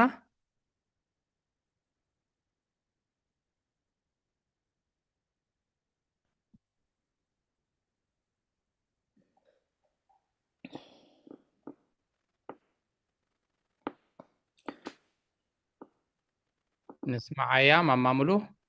እሺ ታግጥሚ ነሰብህለላ እሞ ካብኡ ገለ ነገር ሒዝና ከነስተንትን ምእንቲ እሺ ቀፅል ብርሃን በሪሁለይ ናብ ኣምላኽ ቀሪበ ካብ ፀጋ ከጉድል ትፈታኒ መፀ ብኽልተ ጠሚተ ልበይ ተኸፊሉ ንስጉምተ የፅንዕ ንመገደይ ሓሉ ገና ከሎ ጠንቅቐኒ ኣብ ሓጢኣት ወዲቐ ከይሳቐ መገደይ ኣርንቦ ኣካይደ ኢለ ካብ ኩሉ መገደይ ክሓስብ ንዓኻ ቃልካ ዘይልወጥ እሙን ጎይታ ኢኻ ከምቲ ዝበልካኒ ኣቕንዕ ኣካይዳይ ኣባኻ ክፀንዕ ኣብቲ እሙን ጎይታይ ጎይታየ ካብ ርእሰይ ኣይኮነን መገደይ ስጉምተይ ከቐንዕ ዓቕሚ ከም ዘይብለይ እዚ ተረዲኤ መፄ ናባኻ መገደይ ሓለው ጎይታይ ሓደራኻ ሰንከልከል ኣብዚሐ ከይመልቕ ካባኻ ዓይነይ ክፈተለይ ድኻመይ ገሊፅካ ክሳብ ሕጂ ኣለኹ ተመስገን ኣምላኸይ መፈፀምታ የፀብቕ ከምቲ ምጅማረይ አሜን ሕጂ ከሰሚዕናያ ዶ ተስፋ ገብር ንዛ መዝሙር ድኸይድ ጥቕስታት ከነስተንትን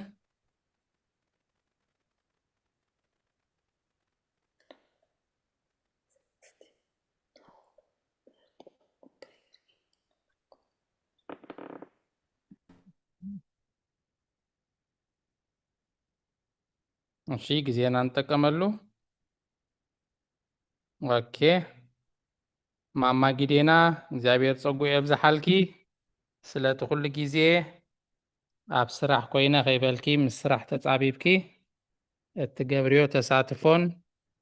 ቃል አምላክ ብምስዳድ እተገልግልናን እግዚአብሔር አገልግሎት ይባርክ። እሺ ማማ ጊዴና ቀዳማይ መልእክት ጳውሎስ ናብ ሰብ ተሰሎንቄ ምዕራፍ 3 ቁጥሪ 5 ሰዲዳትልና አላ። ቀዳመይቲ መልእክት ጳውሎስ ናብ ሰብ ተሰሎንቄ ምዕራፍ 3 ቁጥሪ 5 ከምዚ ይብል ስለዚ ኣነ ድማ ካብኡ ንነጀው ክዕገስ ምኽኣል ምስኣንኩ ምናልባሽ እቲ ፈታኒ ፈቲንኩም ከይህሉ እሞ እቲ ፃዕርና ከንቲ ከይከውን ኢለ እምነትኩም ምእንቲ ክፈልጥ እየ ዝለኣኽክዎ።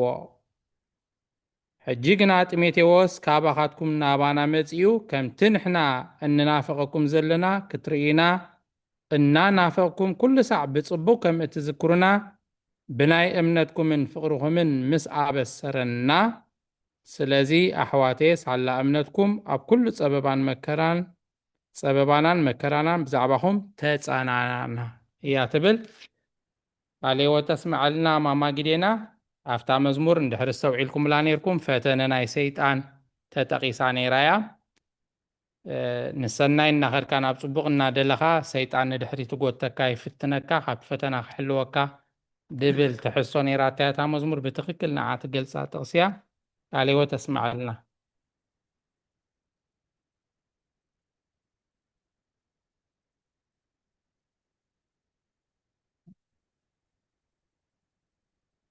እሺ ካልኦት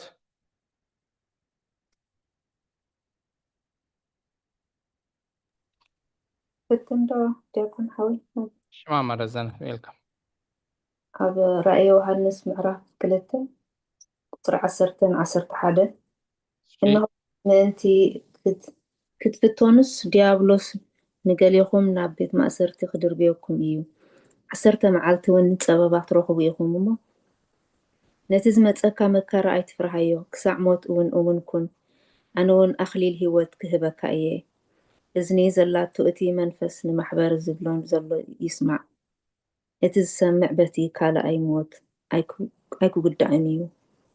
ነታ ጎና ከሎ ጠንቀቐኒ ትመሳሰላት ሲልን እክለዋ ካልኦት ተስምዓልና። ገና ከሎ ኣጠንቅቐኒ ኣብ ሓጢኣት ወዲቐ ከይሳቐ መንገዲ ኣርንቦ ኣካይዳይ እለ ዓባይ ጸሎት እያ። ካልኦት ተስምዓልና። ራእይ ዮሃንስ ምዕራፍ 2 ካብ 10 ክሳብ 11 ዲያቆን ሓንቲ ደኸብል ክፀዋን ጎሄድ ምሉ ጎሄድ ኦኬ ምዕራፍ 51 ዳዊት 13 ክሳብ 15 መጋድኻ ንመፍረስትኽ ምህሮም ሓጥኣን ከዓ ናባኻ ክምለሱ እዮም። ኦ ኣምላኸ ኣምላኽ ምድሓን ካብ ዕዳ ደማ እናግፈኒ ልሳነይ እውን ንፅድቅኻ ዕል ክትብለሉ እያ። ጎይታዬ ኣፈይ ምስጋና ክነገርሲ ከናፍረይ ክፈት እዚኣ ከዓ ቁር ኣሜን። ካልኦት ተስምዓልና። መዝሙር ዳዊት 51 ካብ 13 ክሳብ 15 ዓባይ ጸሎት እያ እዚኣ እውን።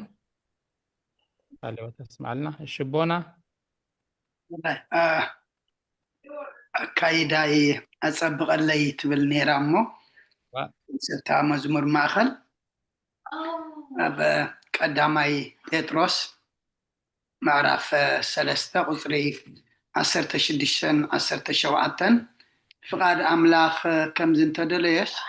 ካብ እከይ እናገበርኩም ሰናይ ገ እናገበርኩም ሓሳረ መከራ ክፀጉ ይሕሸኩም እዩ እሞ እቶም ነቲ ብክርስቶስ ዝኸውን ሰናይ ኣካይዳኹም ዝፀርፉ በቲ ዝሓሚኹም ምእንቲ ክሓፍሩ ሰናይ ሕልና ይሃልኹም። ኣሜን። ካልኦት ተስምዓልና። ቀዳመይቲ መልእክቲ ጴጥሮስ ምዕራፍ 3 ካብ 16 ክሳብ 17 በራይ ክሳብ ድመፁ ሓፍትና እልልታ ድማ ካብ ካናዳ ሰዲዳ ኣላ እሞ ከንብባዶ ዘፀአት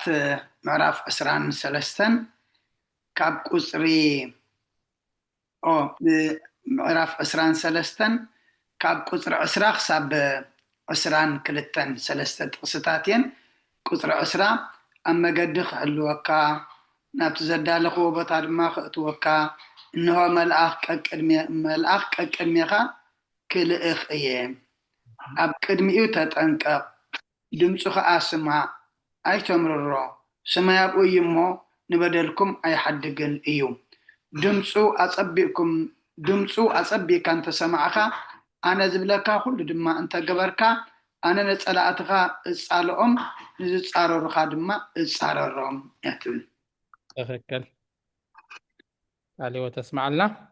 ዘጸአት 23 ካብ 10 ክሳብ 22 እሺ ድተዳለና እንተሃሊና ምናልባሽ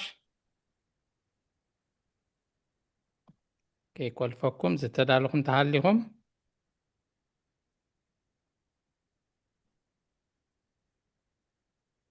ኦኬ ሽምበኣር ቀፂልና ከም በዓል ኣምላኽ ከም ፕሮግራምና መሰረት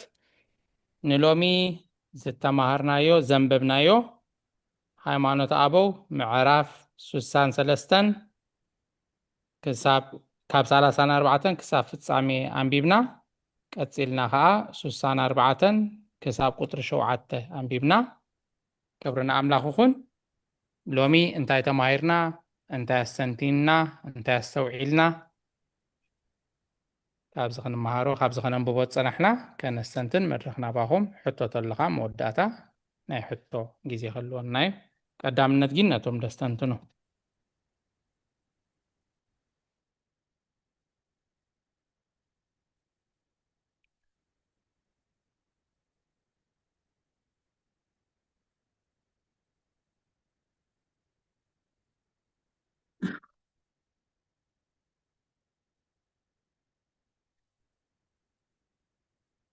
እሺ እንታይ ተማሂርና ሎሚ እንታይ ሰሚዕና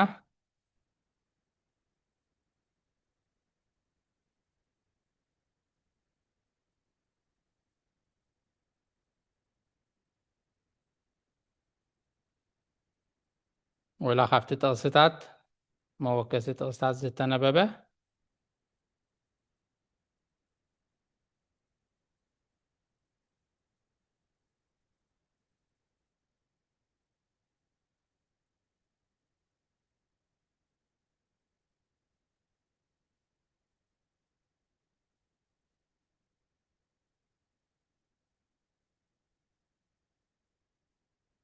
ክንሰማዕ ይፀናሕና እንዲና ወይስ ኣይተረድአና እንታ ከቢዳ ድያ ናይ ሎሚ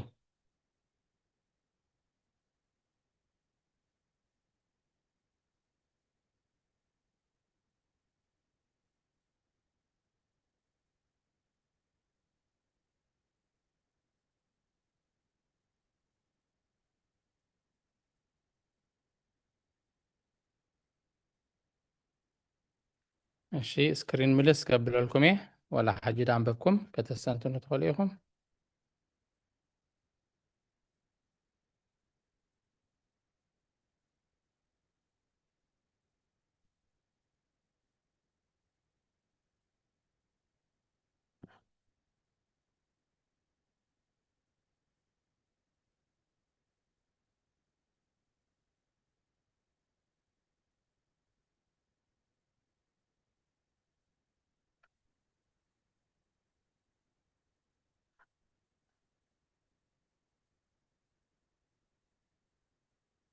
ብዛዕባ ሙሴን ብዛዕባ ክርስቶስን ኢና ጀሚርና ብድሕሪኡ ምስክር ኣምላኽ ንደቂ ሰባት ጥራይ ደይኮነስ ዲያቆን ወዲ ኣብታ መበል 35 ዘላ እሺ ኣብታ ጳውሎስ እንታይ ትብል ኣለኻ እግዚኣብሔር ዶ ምስክርነት ደቂ ሰብ ይደሊ እዩ እወ በለ ሰብ ጥራይ ዘይኮነስ ንምምስካር ነቲ ዘይዛርብ ሰማይን ምድርን ከውሕን ንምስማዕ ይፅውዕ እዩ እዛ ትብልሲ እግዚኣብሔር ምስክርነት ኣይደለን ኩሉ ይፈልጦ ኩሉ ይሪኦ ኣሎ ባዕሉ ግን ነቲ ዝተገብረሉ ነቲ ዝረኣዮ ሲዋላ እቲ ጉዕ ዘይዛረብ እውን ክዛረብ ይኽእል እዩ ከውሒ እዩ ዝኾነ ከዛርቦ እግዚኣብሔር ኩሉ ሓይሊ ኣለዎ ክዛረብ ይኽእል እዩ ሰብ ጥራይ ዘይኮነስ ንምስክርነት ካሊእ ከም እምኒ ከም ኣፍ ዘይብሎም እውን ኣፍ ኣውፅኦም ክዛረቡ ይኽእሉ እዮም ይስብል ኣብዚኣ ተረዳእቲ ትክክል 36 ንዓተ ብርህ ምስ ኣንድያ ኣንብብ ኣብል ያባ ከለኺ ከመይ እግዚኣብሔር ተዛሪቡ እዩ እሞ ሰማይ ስማዕ ምድሪ እውን ፅን በለ ኣስዒቡ ከዓ ዓይኒ ቃላያትን መሰረታት ምድርን ፍርዲ እግዚኣብሔር ምስ ህዝቡ ስምዑ በለ ኢሳያስ ካልኦት ተስማዕልና ማማምሉ ምዕራፍ 63 ቁጥሪ 35 36 እሺ ካልኦት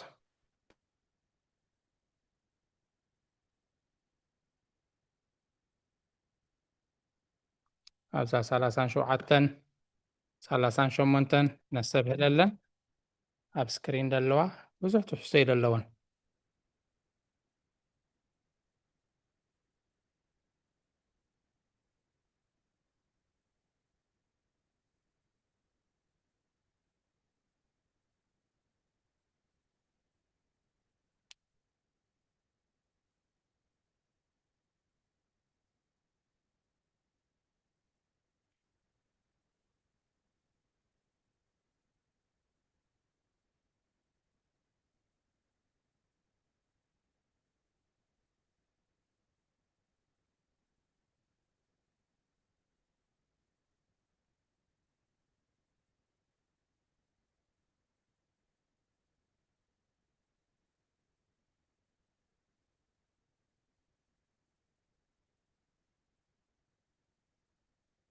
ኣገልግሎት ናይ ቅዱሳን ነቢያት ናይ በዓል ሙሴ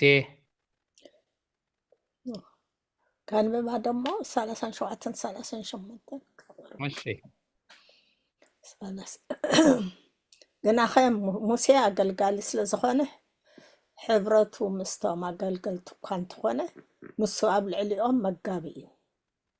ክርስቶስ ጎይታና ግን ውሉድ ስለ ዝኾነ ባዕሉ ነገልገልቲ ኣብኡ ከድሕን ይደሊ ናይ ኣቦኡ እንተኾነ እውን ከምኡ ናቱ እዩ ምእንቲ እዚ ድማ ከምዚ እናበለ ነገር ወሰኸ ክርስቶስ ከም ውሉድ ኣብ ልዕሊ ኩሉ ቤቱ ስለ ዝኾነ ቤቱ ንሕና ኢና ነቲ ቤት ከም ህዝቢ ዝገልጽ ከሎ ዶ ርኢኻ እምበኣር ህዝቢ ዝተባሃልንስ ንሕና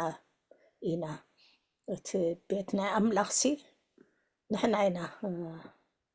ህዝቡ ኢና ዝብል ዘሎ ሙሴ ነቶም ኣገልገልቲ እዩ ልዕሊኦም ዝነበረ ክርስቶስ ግን ንኩሉ ንቤቱ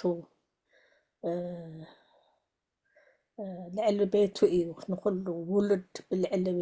ቤቱ ስለ ዝኾነ ንዓና ንህዝቡ ዝገልፆ ዘሎ ናይ ህዝቢሲ ናይ ክርስቶስ ምዃንና እዩ ዝገልፀልና ዘሎ ሙሴ ገልጋሊ እዩ ነይሩ እምበር ዝተለኣኾ ይገብር ነይሩ ክርስቶስ ግን ዋላ ምስ ኣቦኡ ካብኡ ኩሉ ኣቦይ ዝበለኒ ዝገብር ተበለ እውን እሱ ነቦኡ ንሓደ ስለ ዝኾነ እቲ ኩሉ እናፈለጠ እቲ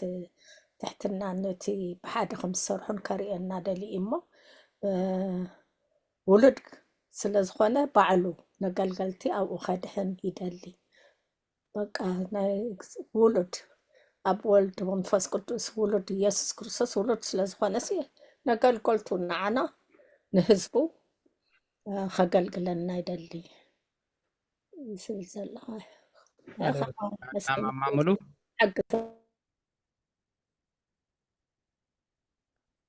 ንሕና ቤቱ ምዃንና ቤት መቅደስ ኣምላኽ ምዃንና ንሕና ህዝቢ ምዃንና ብክርስቶስ ዝረኸብናዮ ምዃኑ ዝኩሉ ድሓር ናይ ሙሴን ናይ ክርስቶስን ከነፃፅር ከለካ ሙሴ ኣገልጋሊ እዩ ነይሩ መጋቢ ነይሩ ኣብ ልዕሊቶም ህዝቢ ውልድነት ከውህበና ኣይክእልኒ ሙሴ ኣይከኣለን ዝኾነ ይኹን ነቢ ዝኾነ ይኹን ኣገልጋሊ ውልድነት ከውህበና ኣይከኣለን ውሉድ ኮይኑ ውልድነት ዘውሃበና ግን ክርስቶስ ጥራይ እዩ ውሉድ ስለ ዝኾነ ከዓ ኢሉ ባዕሉ ነቶም ኣገልገልቲ ኣቡኡ ከድሕን ይደሊ ከድሕን ይኽእል ኣድሒንና ከዓ ማለት እዩ እንጂ ውሉድ ስለ ዝኾነ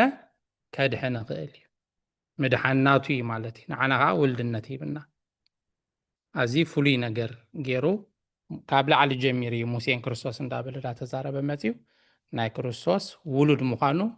ንሕና ብኡ ዝረኸብናዮ ፀጋታትን ምሕረታትን ከዓ ይነግር ማለት እዩ ካልኦት ተስማዕልና ማማሙሉ እሺ ካልኦት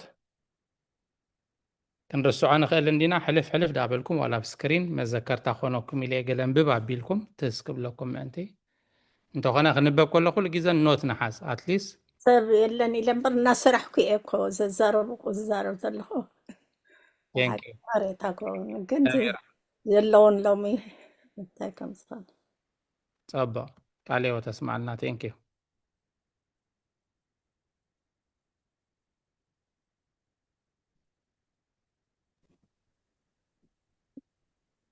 ብዛዕባ እምነት ምሕላው እምነትና ተሓሊና መሕደር እግዚኣብሔር ከም ንኸውን ንሓዋሩ ክንፀንዕ ከም ዘለና ብእምነት ነገር ሰናይ ግብርና ገበርካ ኣብ እምነት ተደይ ፀኒዕካ ትርጉም ከም ዘይብሉ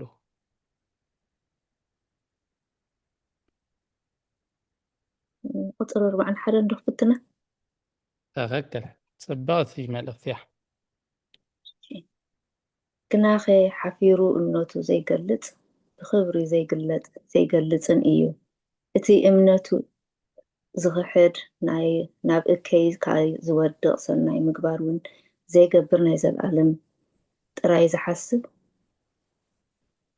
ናይ ዝዓለም እዚ ጥራይ ዝሓስብ በቲ ዳሕራይ ዝኸውን ተስፋ ይምካሕን እዩ ከምቲ እቲ ዳሕራይ ዝኸውን ነገር ተስፋ ነቶም ዝሰምዕዎ ምእንቲ ክሕጉስ ጽኑዕ እዩ ሰናይ እንተገበርካ ኮነ ክፉእ እንተገበርካ ዋጋ ግብርካ ምቕባል ግድን እዩ ይብለና ኣሎ ከምታ ተረዲኣትኒ ሓፊርና እምነትና ተደኣ ኸዊልና ወይ ድማኒ እቲ ክንምስክረሉ ድግባአና ተደኣ ደይመስኪርና በቲ ድመፅእ ክንምካሕ ከም ደይንኽእል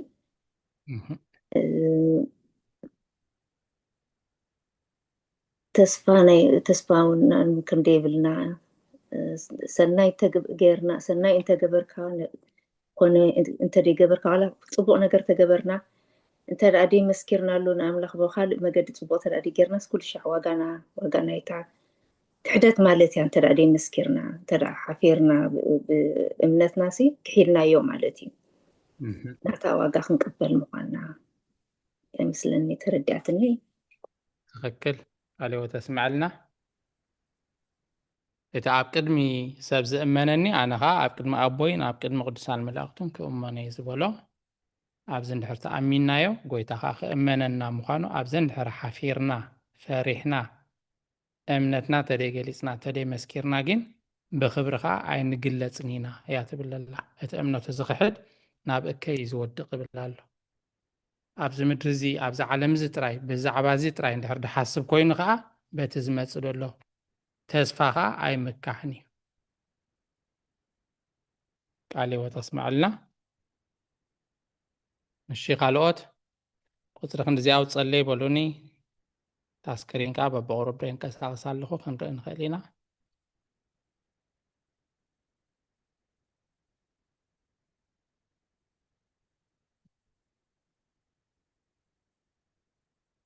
ኣብታ ቀዳመይቲ ልብኹም ኣይተትርሩ ይብል ኣይትፈትኑኒ ይብል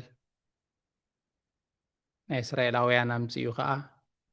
ከም ዝተፈታተንዎ ከም ዝተቆጥዖም ናብታ ምድሪ ርስቲ ንኸይኣትዉ ከም ዝመሓለ ከም ዝተቆፅዑ ነግረና ብዛዕባ ክልተ ዕረፍቲ ከዓ ናይቲ ግዝያዊ ዕረፍትን ናይቲ ናይ ዘለኣለም ኣብ ሰማይ ዝርከብ ዕረፍትን ከዓ ቀፂሉ ይነግረና ኣብታ ቁፅሪ 2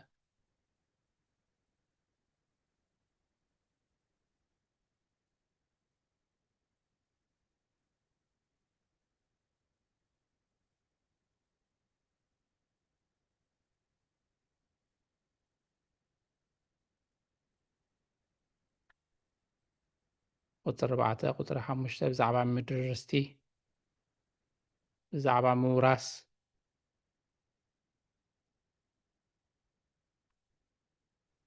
ኣብ ቅድሚ እግዚኣብሔር ክሳድካ ምትራርን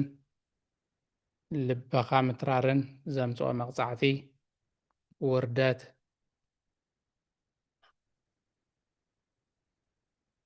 እግዚአብሔር አምላክ ነቶም ዝኣምንዎ ህዝቡ ዝገበረሎም ተኣምራት መጋቢነት ዕረፍቲ ብዙሕ ሓይልታትን ተኣምራትን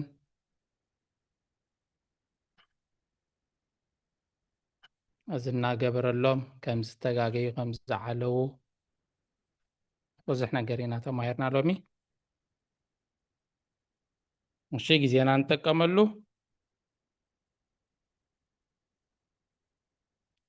ኣለና ጊዜ 33 ደቂቃ ኣለዋና ቅድሚ ናብ ቦታት መሕላፍና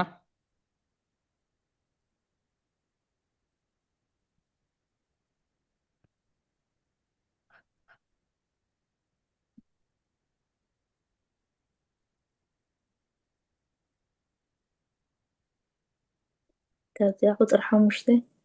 تاع كان باب نوح ببيعي كاب نيشتي ترى حسب كهب كم تستنتون كوا تتم سليتسي كيدوم مسليو تهاجر بقعت مخانا نعوم فليتهم جن فريحهم أبزياس ناي إمنت قدلت اللاتهم كوينا وين تردي إني تدخل زجبر لهم أملاخ رسي عمسي تتم هزبي فريحهم بقى زياتهم اللوهم جن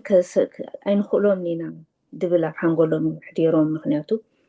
أملاخ زجبر لهم كل سلزر السعوة مسؤوم كم زلوا سلزر السعود تناي إمنت قدلت أمسلن كم أجيراتهم إلى حسيبه اوكي هو تهاجر دليما هابتام هاجر يايلوما حزباجين بقى ازيوم برتعتهم اين خلهم نينا احنا بقدمي امس بقى خمن بتاينا يلوم فريحهم تدايلهم تدخلوا ناي قدس يقستايو تيوم كولوسي او ابصيحهم مرسعهم استنتينا እግዚአብሔር ሲ مسኦም ተሊስ ካብኦም ክብሕይሉ ምዃኖም ረሲዖም ቃልዮ ተስማዕልና ጽቡቕ ኣስተንትኖ ማማረዘነት ቃልዮ ተስማዕ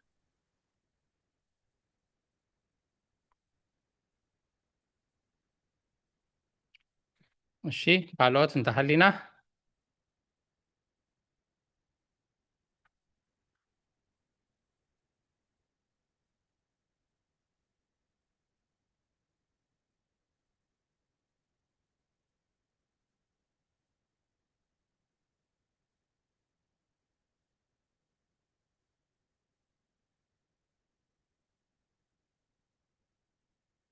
ራይን ባርት ጊዜ ምን ትክንጥቀመሉ ናብ ቦታት ከሕልፈኩም እየ ኣብ መንጎ ዝኾነ ይኹን ሓሳብ ኣስተንትኖ ርእይቶ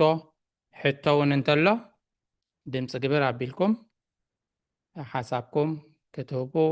ሕቶ ተለኩም ክትሓቱ እውን ፍቓድ ክትሓቱ ትኽእሉ ኢኹም ኣራይ መጀመርታ ነቤይ መርጌታ ናብ መድረኽ ክዕድሞም እየ ብድሕሪኡ ከዓ ኣቦይ መልኣከ ሰላም ክመፁና እዮም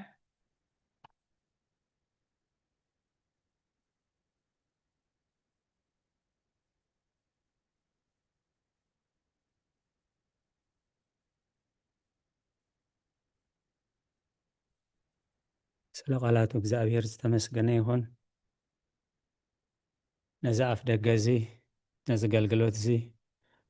ዝሰርዓልና ብሂወት ዓቂቡ ኣብ ቅዱስ ጉባኤ ክንሳተፍ ዝረዳእና ፈጣሪና ኣምላከ ቅዱሳን ናይ ባህር ምስጋና ይብፅሓዮ እቲ ግዜ ናይ ህዝቢ እዩ ናይ ተሳተፍቲ እዩ ዘስተንተናዮ ዝተረዳእናዮ ክንገልጽ ሕቶታት ተለና እውን ክንሓትት ዝያዳ ምበለፀ ግን ስለ ትዕድል ተዋህበኒ ከዓ የመስግን ካብታ ዘስተንተንክዋ ኣብ ምዕራፍ 63 ቁፅሪ 14 ከስተንትን ፀኒሐ እንታይ ዝብል ኣብዚ ግናኸ ሓፊሩ እምነቱ ዘይገልጽ ብኽብሪ ኣይግለጽን እዩ ኩሉ ግዜ እቶም ኣቦታት ነቲ ዝነበረ ኩነታት ምስጢር ምስ ገለጹ ናባና መልእኽቲ ብፍላይ أبي هوتينتا أنا عايزال نايلو مشت ملأختي لنا خنت تحاجز خلنا جناخ حافيرو أمنته زي جلس بخبري أي جلسني أمنته زغحت ناب إكيك أزودق سناي مقبارون زي جبر نايز علم ترايزي أز حسب بتدحرايز خون تسفى أي مكحني كمي اتدحرايز خون تسفى نتوم سمعوا من انت حقوس صنعيو سناي انت جبركا خون خفو انت جبركا واقا جبرخا مقبال جدن سلقالاتو እግዚአብሔር ዝተመስገነ ይኹን ኣብዚ ዘለናዮ ዘመን ኣነ ኮስቕ ክብል እየ ዝፈቱ እቲ ሓቂ ኮ ርዳእና ኣይንፈልጦ ኢና ግን ከምዚ ክንብል ኣይንደልን ኢና ገለ ዝብል ብኣምሆይ ኣቦና ኣበይ መልኣከ ሰላም ኣብቲ ናይ ሮብዕ ኣገልግሎትና ምናልባት ተኸታቲልናዮ ንኸውን ብሕቡእ ክንፅሊ ንኽእል ኢና ብሕቡእ ምፅዋት ክንህብ ንኽእል ኢና ብሕቡእ ክንሰግድ ንኽእል ኢና ብሕቡእ ንፅጉማት ክንሕግዝ ንኽእል ኢና بحبو امنتنا خنا ملخ جنا ينخلينا لهم ناي بحق استوعيلكم لاخت كونوا تسفى قبر مالت جناخ حافيرو امنته زي يجلس بخبره يجلسني حجي اتفريحكا تقم دليخا سلطان دليخا كبر دليخا تقبرو ترايزي كونس ولا حافير كاون نات امنت زي مقلاص يلو جناخ حافيرو امنته زي يجلس بخبره يجلسني ኣብቲ ግዜ ክብሪ እግዚአብሔር ነቶም ስለ እምነቱ ክብሉ ስለ ሓቂ ክብሉ ዋጋ ከፊሎም ብሰማዕትነት ብፃማ ዝሓለፉ ብክብሪ ብየማኑ ክቕሙን ከሎ ኣብኡ ግደ የብሉኒ ስለዚ ኣቦታትና ኣሰሮም ጥለል እንታይ ኢሎም ሃፊረ ገጽ በውስተ ፍትህ ኣኮ ሰናይ ወዘኢሃፍር ገጸ ልሂቅ ኣኮ ሄርዩ እንታይ ማለት እዩ ንዓቡይ ርኢኻ ዘይምሕፋር ዘይምኽባር قبو أيكونني أبجزي حقي بفلاي مس أمنت تتحازجن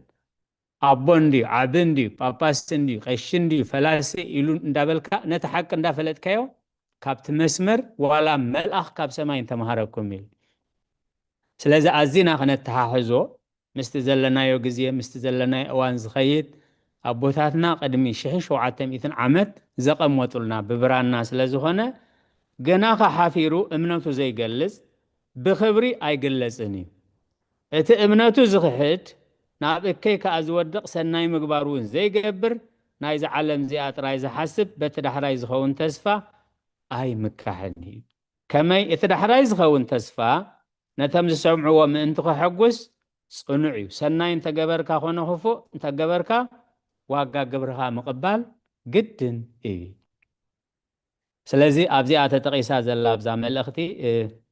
إحواتنا ديتاتنا زنبوبو أي بيوهنس حموشة عسران شومونتن عسران تشعتن مودعتنا كل سبب انتا إزبل أب مقابر زلو كلاتهم دمسو السمعو لا ساعات كتمسيا سنايز قبره نابتن ساعي هوت اكويز قبره خاو نابتن ساعي فرد خوزيمو بزي أي تدنقوي سلازي نسلنزا حسابات زي كرد عنا مأنتي ويتانا مدحنا نيس كريستوس كبر نزخر سميخون أماركو شمونت سلاسان شمونت انتايبل أبز زماون حتئن ولدوي كفو زبن مخان قلب بتغمي قلب بشارع قلب بسلطان قلب بفرحي قلب بمدهال بزتفال عليه مخنيات انتايلو أبز زماون حتئن ولدو بآين بقالين زحافرين ود سبد ما بقرما بو مسكودسان ملاخت مزمز بو كحفري سلازي بأملاخن بقال أملاخن بحق أملاخن እግዚአብሔር بزبلن ني إرمياس قبل خلن تايلو ناب زبلكو خاخيد زبلكو خاخا تزارب انبر قلعاء ايتبل نباولوس كا ابتا ختما زدحنو السبات سلازلو تزارب انبر سق ايتبل سلقالاتو እግዚአብሔር ዝተመስገነ ይሁን ስለዚህ እዚያ ኸስተንትና ኸለኹ ገናኻ ሓፊሩ እምነቱ ዘይገልጽ ብኽብሪ ኣይገለጽን እዚ ናይ ኩሉ ተስፋይ ስለቃላቱ እግዚአብሔር ዝተመስገነ ይሁን ስለዚህ ኣብዚ ሓጥን ዓማፅን ዘመን ስለ ጥቕሚ ስለ ሻራ ስለ ስልጣን ስለ ገንዘብ ኢልና ነቲ ቃል ከይንሓፍር ካብ ንቃይ ከይነሳትት ምሕረት እግዚአብሔር ኣምላኽናን ጸሎት ኩሎም ቅዱሳንን ምስ ኩላህና ይሁን ስለዚህ ተዋህበን ዕድል ብልቤ መስገን ስለቃላቱ እግዚአብሔር ዝተመስገነ ይሁን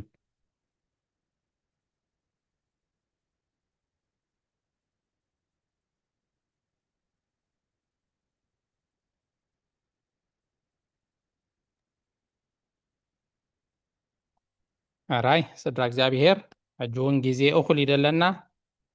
24 دقيقة لنا دخونا حساب ريتو أستنتنو حتو ننتلو مدرخنا باهمي أبو بنا قد ممسكارنا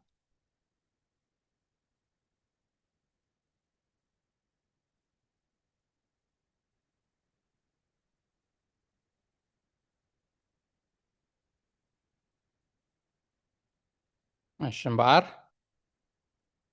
أمون قدوخنا حساب انتمتينا كنستنتن كنحاتت نخلينا نابوبنا أبو ملاك السلام كحلفكم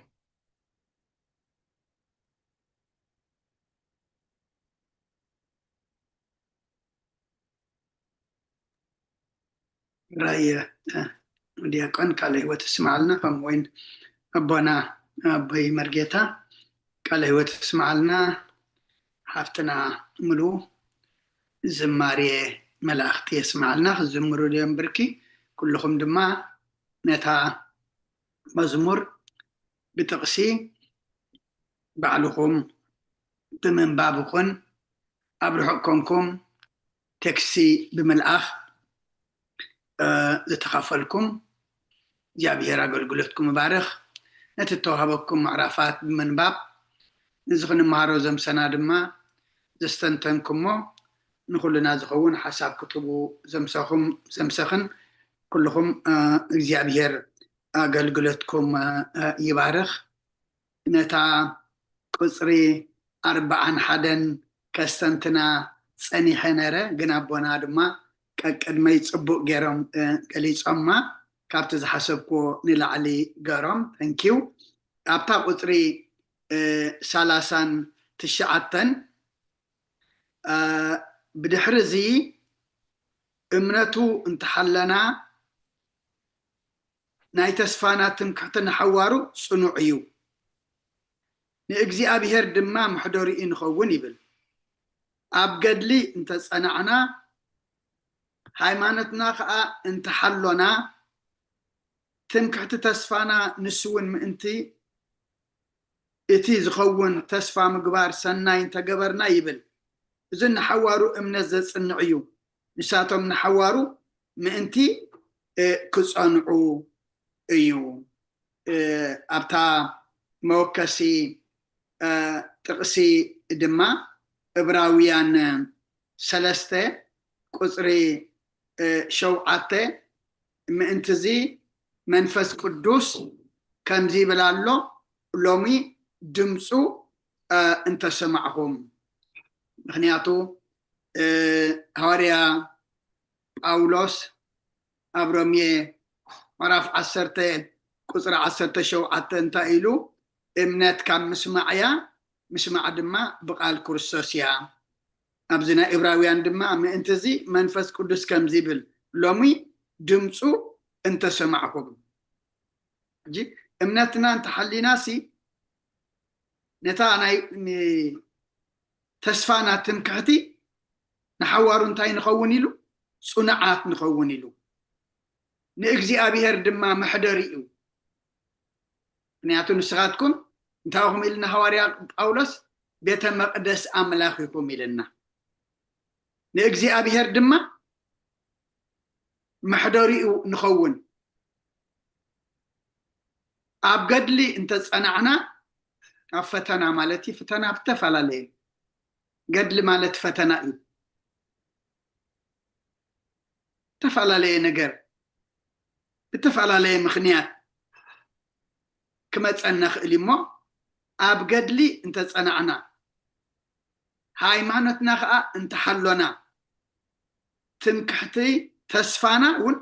ንሱ ምእንቲ እቲ ዝኸውን ተስፋ ምግባር ሰናይ እንተገበርና ይብል ጂ እምነትና እንተሐሎና ትምክሕትና ንሓዋሩ ኢሉ እንታይ ንኸውን ኢሉ ንእግዚአብሔር መሕደሪ ንኾኖ ኣብ ገድሊ ኣብ ፈተና እንተጸናዕና በቲ ዘጋጥመና ፈተና ወይ ዝመጸና ፈተና ድማ ኣብ እምነትና ጸኒዕና ሃይማኖትና እንተሐሎና እሱ ድማ ናብ ምንታይ ዘብጽሐና ናብቲ ትምክሕቲ ተስፋና ንሱ ምእንቲ ዝኸውን تسفى مقبار سنة انت قبرناسي إذا نحوارو امنزة النعيو نساتهم نحوارو مئنتي كسانعو أيو ما أملاخ كسابتي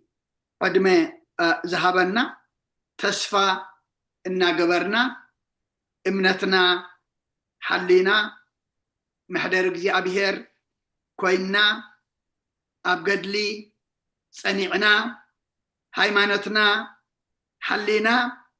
نحوارو كنصنع سقع እግዚአብሔር قدم ذهبنا دما حيلن كئلتن دما أملاخنا يهبنا نزي منفساو مقدزي زغفتلنا ذهبنا أملاخنا دما مسقانا نعو يخون زي أستنتينا ما من البات حسب زي هابنا كنت حاونا خبلت عن حديقون عسرت شدشته عسرت شوعة زخون دقيقة لنا حسبت لنا عاد خلت كنهب نخلينا كم تقينو حاونا ديقون من البات سخون زستنتند كايو انتلكا نتنجزيه ان نتقملن سلخلو እግዚአብሔር مسكانا يبصحيو آمين. قال وتسمع لنا أبونا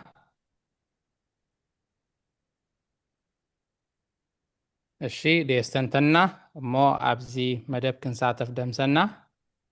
رقصنا بزوح نقر حيزنا لنا كم زغبها لنا تصنع من مسكار عابي بركتي دلوه مو عدل كبكم ولا دام ببنا قطرخ እንደዚህ አውጻለ ይቦልን ወላኒ ሽተይሞ ንዓዳም በብኩም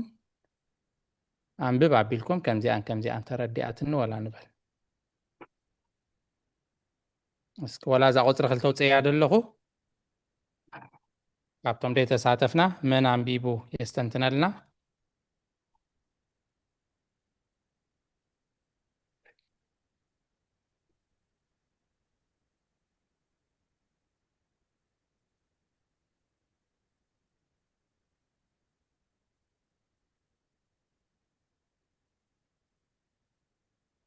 أدينا إلسابيت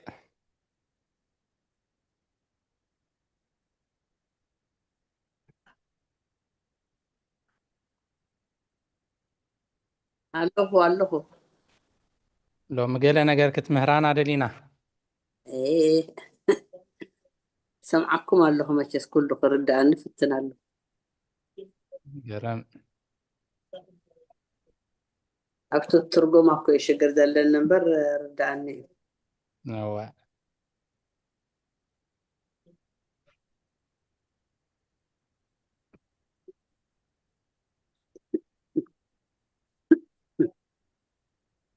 الشيء أنني شيء حسابي كهب أفتح قطر السلسته من السيلغات قطر خلت ختن كفاية سلام تايو نتي أب سمايات زلو عادة تسفى دقيمو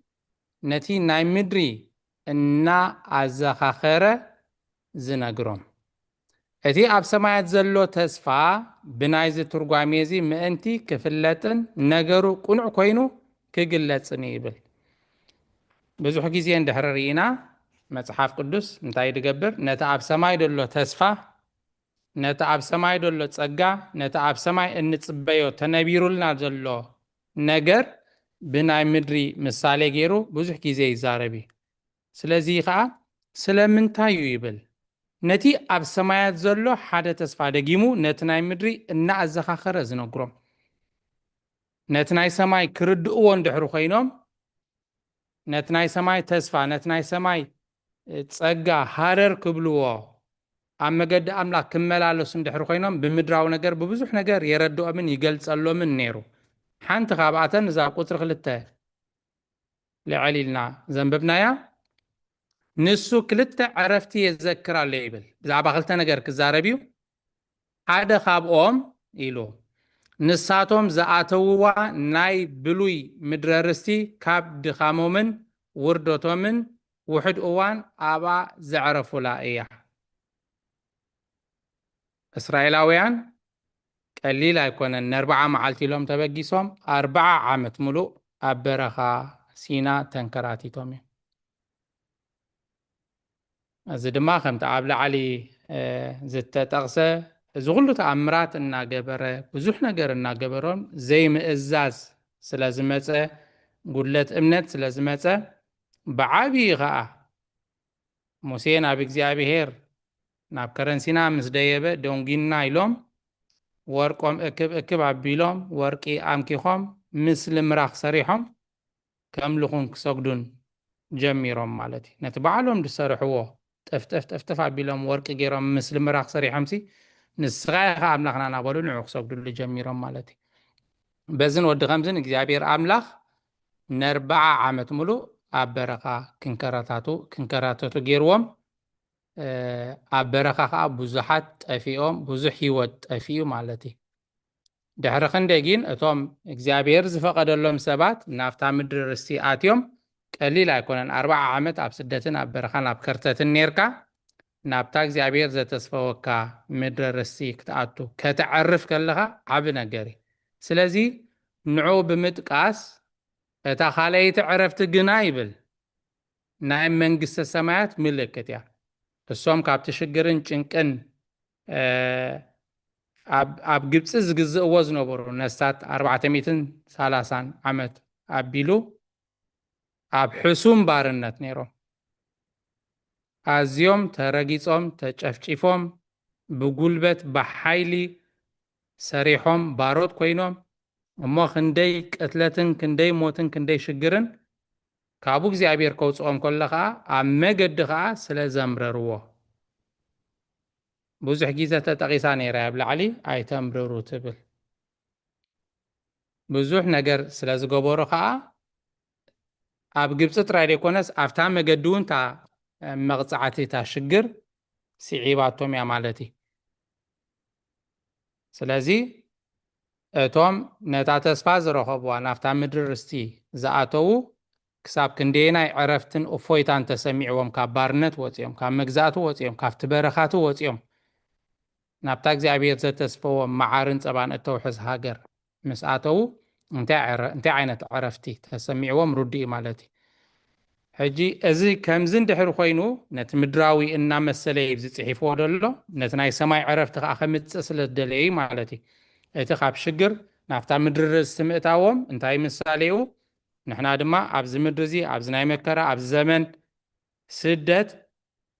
ከም ፍቓድ ኣምላኽ እንድሕር ተመላሊስና ከምቲ ኣብ ጴጥሮስ ኣብ ቀዳማይ መልእክቲ ጴጥሮስ ድበሎ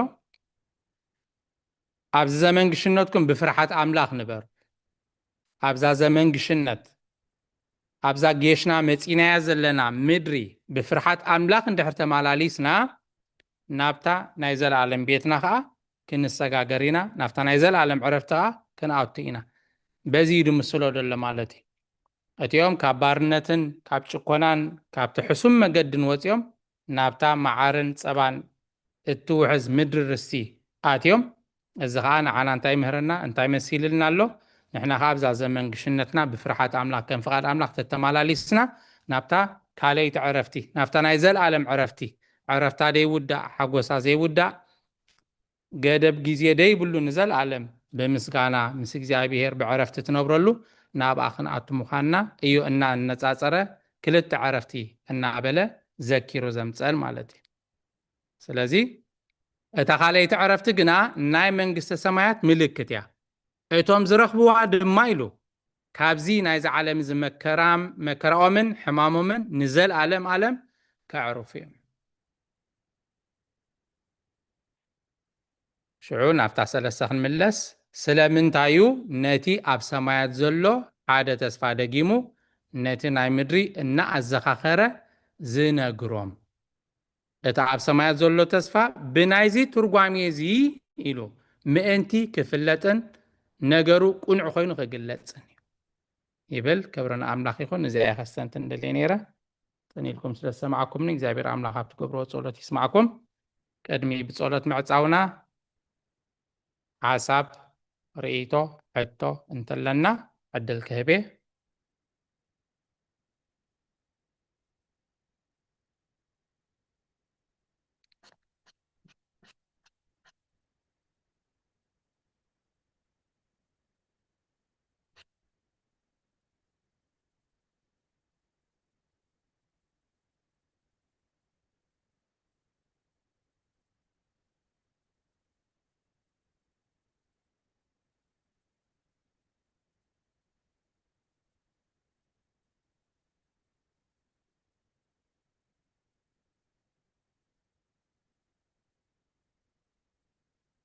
ሽምባር ዝኾነ ሓሳብ ሕቶ ርእቶ ተደየለ ናበቦና ኣቦይ መልኣከ ሰላም ክሕልፈኩም እየ ኣጀሚሩ ዘፈጸመና ልዑለ ባህሪ እግዚኣብሔር ኣምላኽ ክብርን ምስጋናን ንዑ ይኹኖ ልተመሃርና ልብና ይሕድረልና ሰሚዕና ንምትግባር ድማ ቅዱስ መንፈሱ ኢኹ ይደግፈና እግዚኣብሔር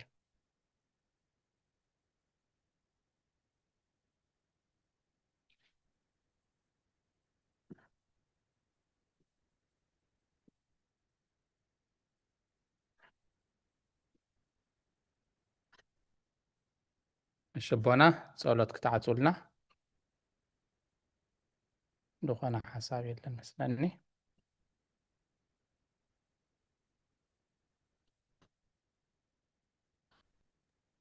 ዲና ደቀ ጸሎት እንገብር ወላለው ቦቦና ያ ሰቕሰቅ ኮይኑ ሓሳብ የብልናን ኢሎም ብዙሕ ተሳታፊ እውን የለን እቶም ዝርከቦም ዳርጋ ኩሎም ከዓ ተሳቲፎም እዮም ስማ በወልዶ መንፈስ ቅዱስ አሐዱ አምላክ አሜን ቅዱስ እግዚአብሔር አምላክና ስለ ሁሉ ተመስገን እዚ ዕለት እዚ ኣብ ዕድሜና ዝሃብካና ናይ ጉባኤ እዚ ድማ ተሳተፍቲ ክንከውን ዝገበርካና ንስኻ ከሞ ክብርን ምስጋናን ንዓኻ ይኹን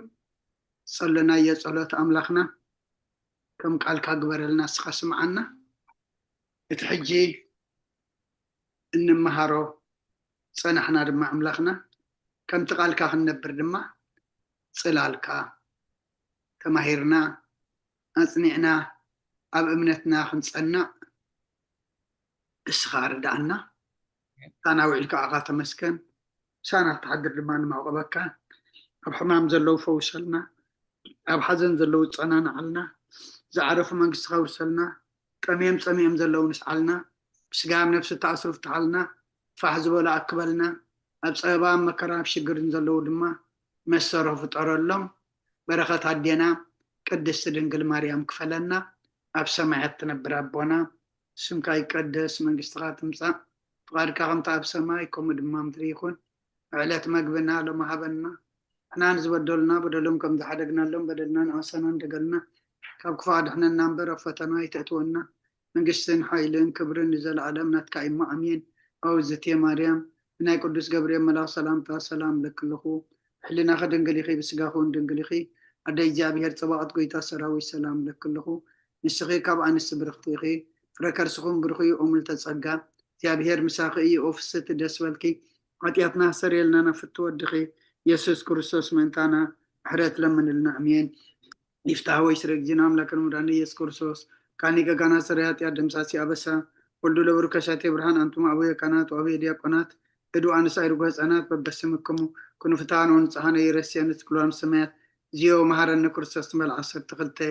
ዚዮ መሃረነ ክርስቶስ ዚዮ መሃረነ ክርስቶስ ዚዮ መሃረነ ክርስቶስ ዚዮ መሃረነ ክርስቶስ ዚዮ መሃረነ ክርስቶስ ዚዮ መሃረነ ክርስቶስ ዚዮ መሃረነ ክርስቶስ ዚዮ መሃረነ ክርስቶስ ዚዮ መሃረነ ክርስቶስ ዚዮ መሃረነ ክርስቶስ ዚዮ መሃረነ ክርስቶስ ዚዮ መሃረነ ክርስቶስ ከምኡን በእንተ እግዝእትነ ማርያም መሃረነ ክርስቶስ በል 12 በእንተ እግዝእትነ ማርያም ክርስቶስ በእንተ እግዝእትነ ማርያም ክርስቶስ በእንተ እግዝእትነ ማርያም መሃረነ ክርስቶስ በእንተ እግዝእትነ ማርያም መሃረነ ክርስቶስ በእንተ እግዝእትነ ማርያም መሃረነ ክርስቶስ በእንተ እግዝእትነ ማርያም መሃረነ ክርስቶስ በእንተ እግዝእትነ ማርያም መሃረነ ክርስቶስ በእንተ እግዝእትነ ማርያም መሃረነ ክርስቶስ በእንተ እግዝእትነ ማርያም መሃረነ ክርስቶስ በእንተ እግዝእትነ ማርያም መሃረነ ክርስቶስ በእንተ እግዝእትነ ማርያም መሃረነ ክርስቶስ በእንተ እግዝእትነ ማርያም መሃረነ ክርስቶስ ጸጋ ጎይታና ኢየሱስ ክርስቶስን